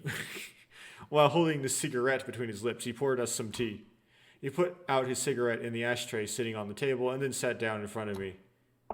さあ何から話そうか Well, then where should I 結 start? 城堂さんはどこまで記憶があるんだっけ How far back can you remember, Yukido-san? さっきは確か墜落の時のことは全部覚えてるって言ってたと思ったけど I'm pretty sure I can recall you saying I remember everything about the crash. Again, he uses a name I've never heard どうし before. たなんでそんなしかめっ面してるんだ What's wrong? Why are you frowning like that? I straightened my posture and began to talk, looking intently at him. 話の前に一つだけいいですか？ Before I get into that, can I ask you なんだ something? What is it? 有機堂って誰ですか？ Who is Yukido? 誰ってそれはもちろん Who, you say, but that's 君のことだよ your name. I was astonished. Sighing deeply, I could feel myself starting to shake. Why? Why are things like this happening one after another? I can't exactly say why I was angry, but there was no way I could have just... I was just going to bite my tongue. I raised my voice in 私 protest. の名前は冬川心です。 My name is Fukuakawa Kokoro, okay? Really, I wonder how many times I would have to repeat myself like this. I'm tired of it already. Although the other times I said that phrase had been inside the dream. 冬川心 Fuyukawa Kokoro? そうです。冬川心です。 That's right, Fuyukawa Kokoro. 学生証見せましょうか？それとも免許証の方がいいですか？ I recognize Gakusei, student. Anyway, should I show you my Gakusei ID card? Or would my driver's license please you better? なんだったら今すぐ区役所行って戸籍謄本取ってきてもいいですけど。 Oh, for that matter, how about we go down to the local ward office right now so you can see an official copy of my family registry? いやすまん Oh, 怒 sorry. らせてしまったみたいだね It seems I somehow made you angry. だけど有機堂というのはそもそも君が But originally the one who brought up the name Yokido was you, so... Yogomi hesitated to speak. His gaze wavered around the room as he rubbed the stubble on his chin. まあいいか Well, whatever. 君がそこまで言うんならおそらくそうなんだろ It's probably true if you say お so. そらくじゃなくてそうなんです。 Not probably, it is う true. 分かったよ Fine, I got it already. He doesn't know the context. 君 He の名 doesn't know 前 her, は冬川心 he doesn't know 間違いないね。 her. He doesn't know her dream, right? So that's why he doesn't know why she's so mad. Your name is Fuyukawa Kokoro, right? はい。 Hi! Yes, I clearly asserted. And then, 待って wait, ちょっと待ってよ wait just a second. The woman who had persistently preserved her silence until now finally opened her mouth. Throwing off her blanket, she delicately stands up and walks purposefully toward me. あんたどういうつもり You, just what is your deal? She slams both hands on the table. Bending forward, she brings her face up to mine. Her entire body gives off a ghastly aura, filling me with dread. 私の名前は冬川心 My name is Fuyukawa Kokoro. Oh, she's gonna say Fuyukawa Kokoro is dead. じゃあなんでさっきは有機堂なんて言ったのよ No, okay. Then why'd you say Yokido before? I don't know what she's angry about, but the dreadful expression on her face leaves me unable to reply. 答えなさいよ何企んでんのよあんた Oh, answer me. You, just what are you plotting? Plotting. Now this is the word I remember hearing. This makes sense, right? She would think that Yokudo is dead. She would think Kokoro is dead because she's not in some timeline where Kokoro is dead and it's got to swap. Okay. This is confusing, but that's supposed to be. I keep saying this is confusing. This is confusing, this is confusing, this is confusing, this is confusing. Somehow it feels almost like a reenactment of my dream. Saying I am Yukawa Kokoro and having somebody get angry because of that, it did rather resemble the dream. Then was the dream supposed to be some kind of premonition? ねえ、ちょっと聞いてんの人の話。Nope, it was definitely a body swap. It was definitely a real body swap, potentially a timeline swap. This is a new Chikoshi game. It definitely was real. Hey, you listening? I'm talking to you. 聞いてますよ。ちゃん I'm, と。 I'm listening, really. さっきとは随分態度が違うのね。Your attitude sure has changed from before, hasn't it? Before. When they say before, just what do these people mean? もう一度だけ聞くけど、 Well, I'll ask you one more なんで time. あんなバカなこと言ったわけ？ Why'd you say something so バ stupid? カなことって。 And it's bakono, right? So it's like baka, is what she's saying. とぼけないでよ。 Don't pretend like you don't know. あんたが結城堂悟の名前を語ったことに決まってるでしょ。 Obviously, you're trying to trick us by saying you were Yokido Satoru. だからその人は誰なんですか？ Okay, so Satoru is the clock tower guy, right?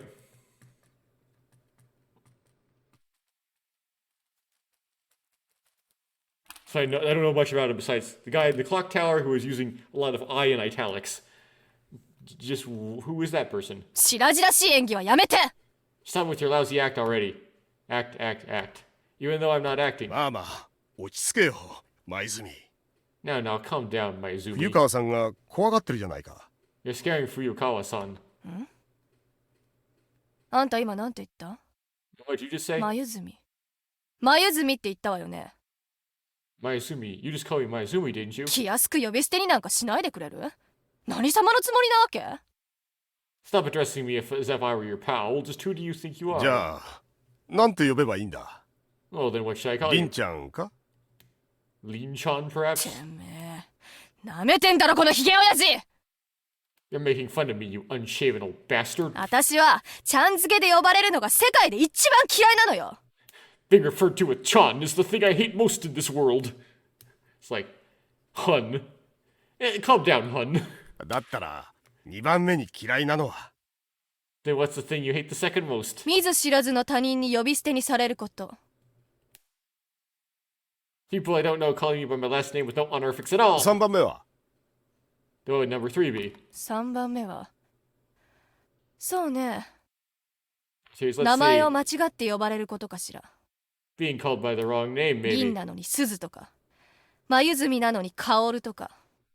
Being called Suzu instead of Lin, or being called Karo instead of そうい Maizumi. えばいつだったかダイレクトメールにトンビって書いてあったこともあったわ。 Now that you mention it, one time I got a direct mail address to someone named Toneby, written the same as Black Kite. なんで我が家に届くわけ？人のこと勝手に猛禽類扱いしないでほしいわ。 Why did it arrive at my house? I wish people wouldn't suddenly decide that it was some bird of prey. トンビだって。 So, did you hear that? Toneby said, い she つ said, か鷹が生まれるといいね。 it'd sure suit you to be reborn as a falcon, wouldn't it? うるさい！ガキはすっ込んでろガキは！ Said a brats like you should get lost, brat.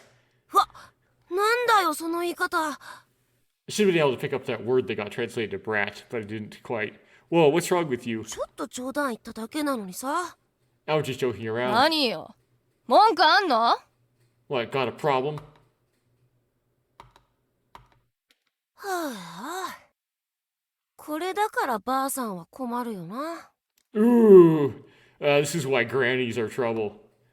Yuni had probably gotten angry as he deliberately muttered the phrase at a volume just loud enough for it to be heard. ばあさん？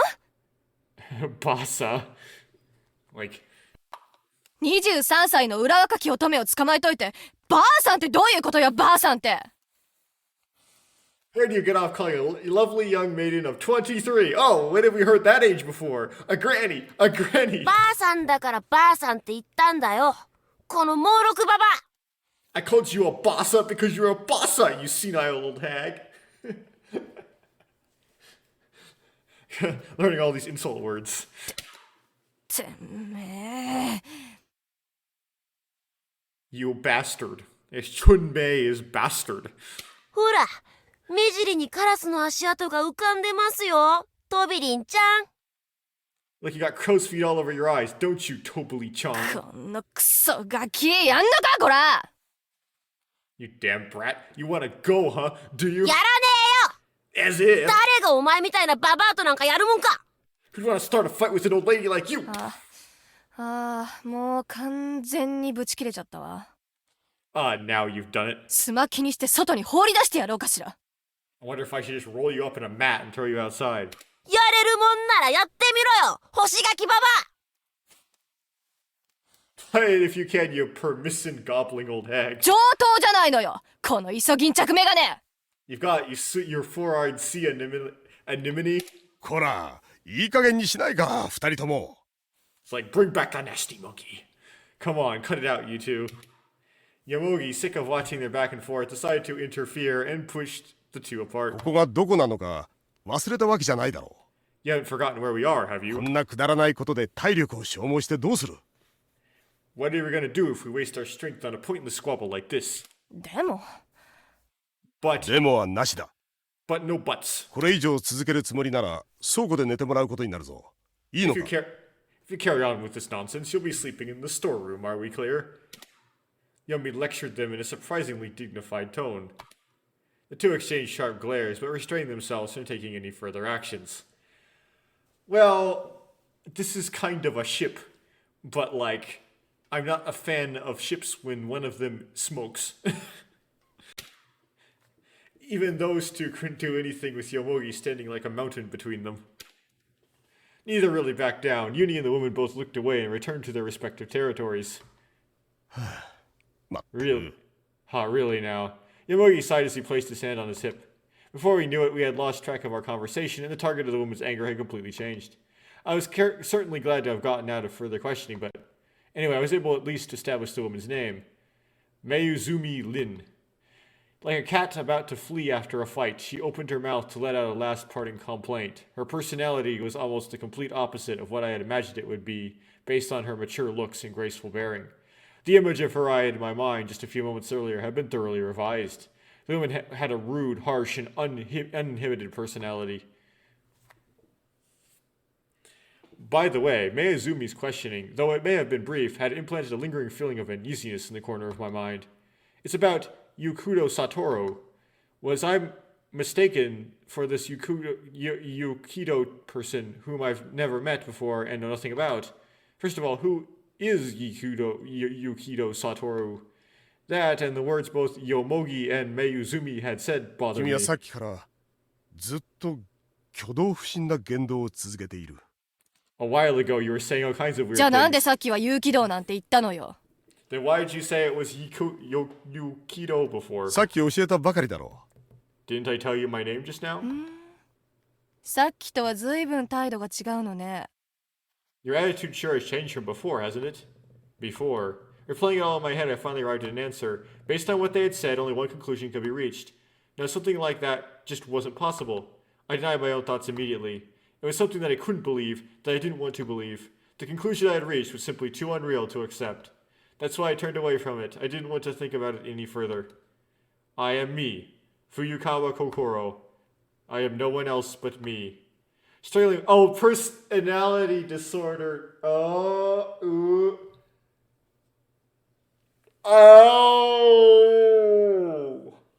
So I think I kind of get it.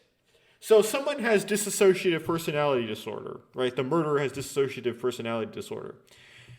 Now, what's happening here is not dissociative personality disorder. They are literally body swapping.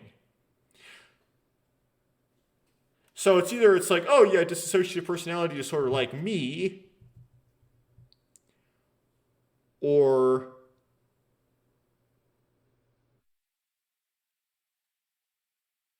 someone body swapped into Kite. What's their name? The name of the murderer. Someone swapped into the murderer, and the person who swapped in as the murderer said, "The shadow has arrived." That is something that Satoru would say, right? Because he was talking about the shadow. So Satoru is the murderer, is he? Is that how this goes? Well, with that thought, I'm going to stop recording. But I got to save to make sure I know how to save. So, we're going to save. Create file. Yes. 1. Cool. I made a save. Let's go to the title. Yes. Yes, save system data. Okay. Let's look at the special. Okay, we don't have any of these.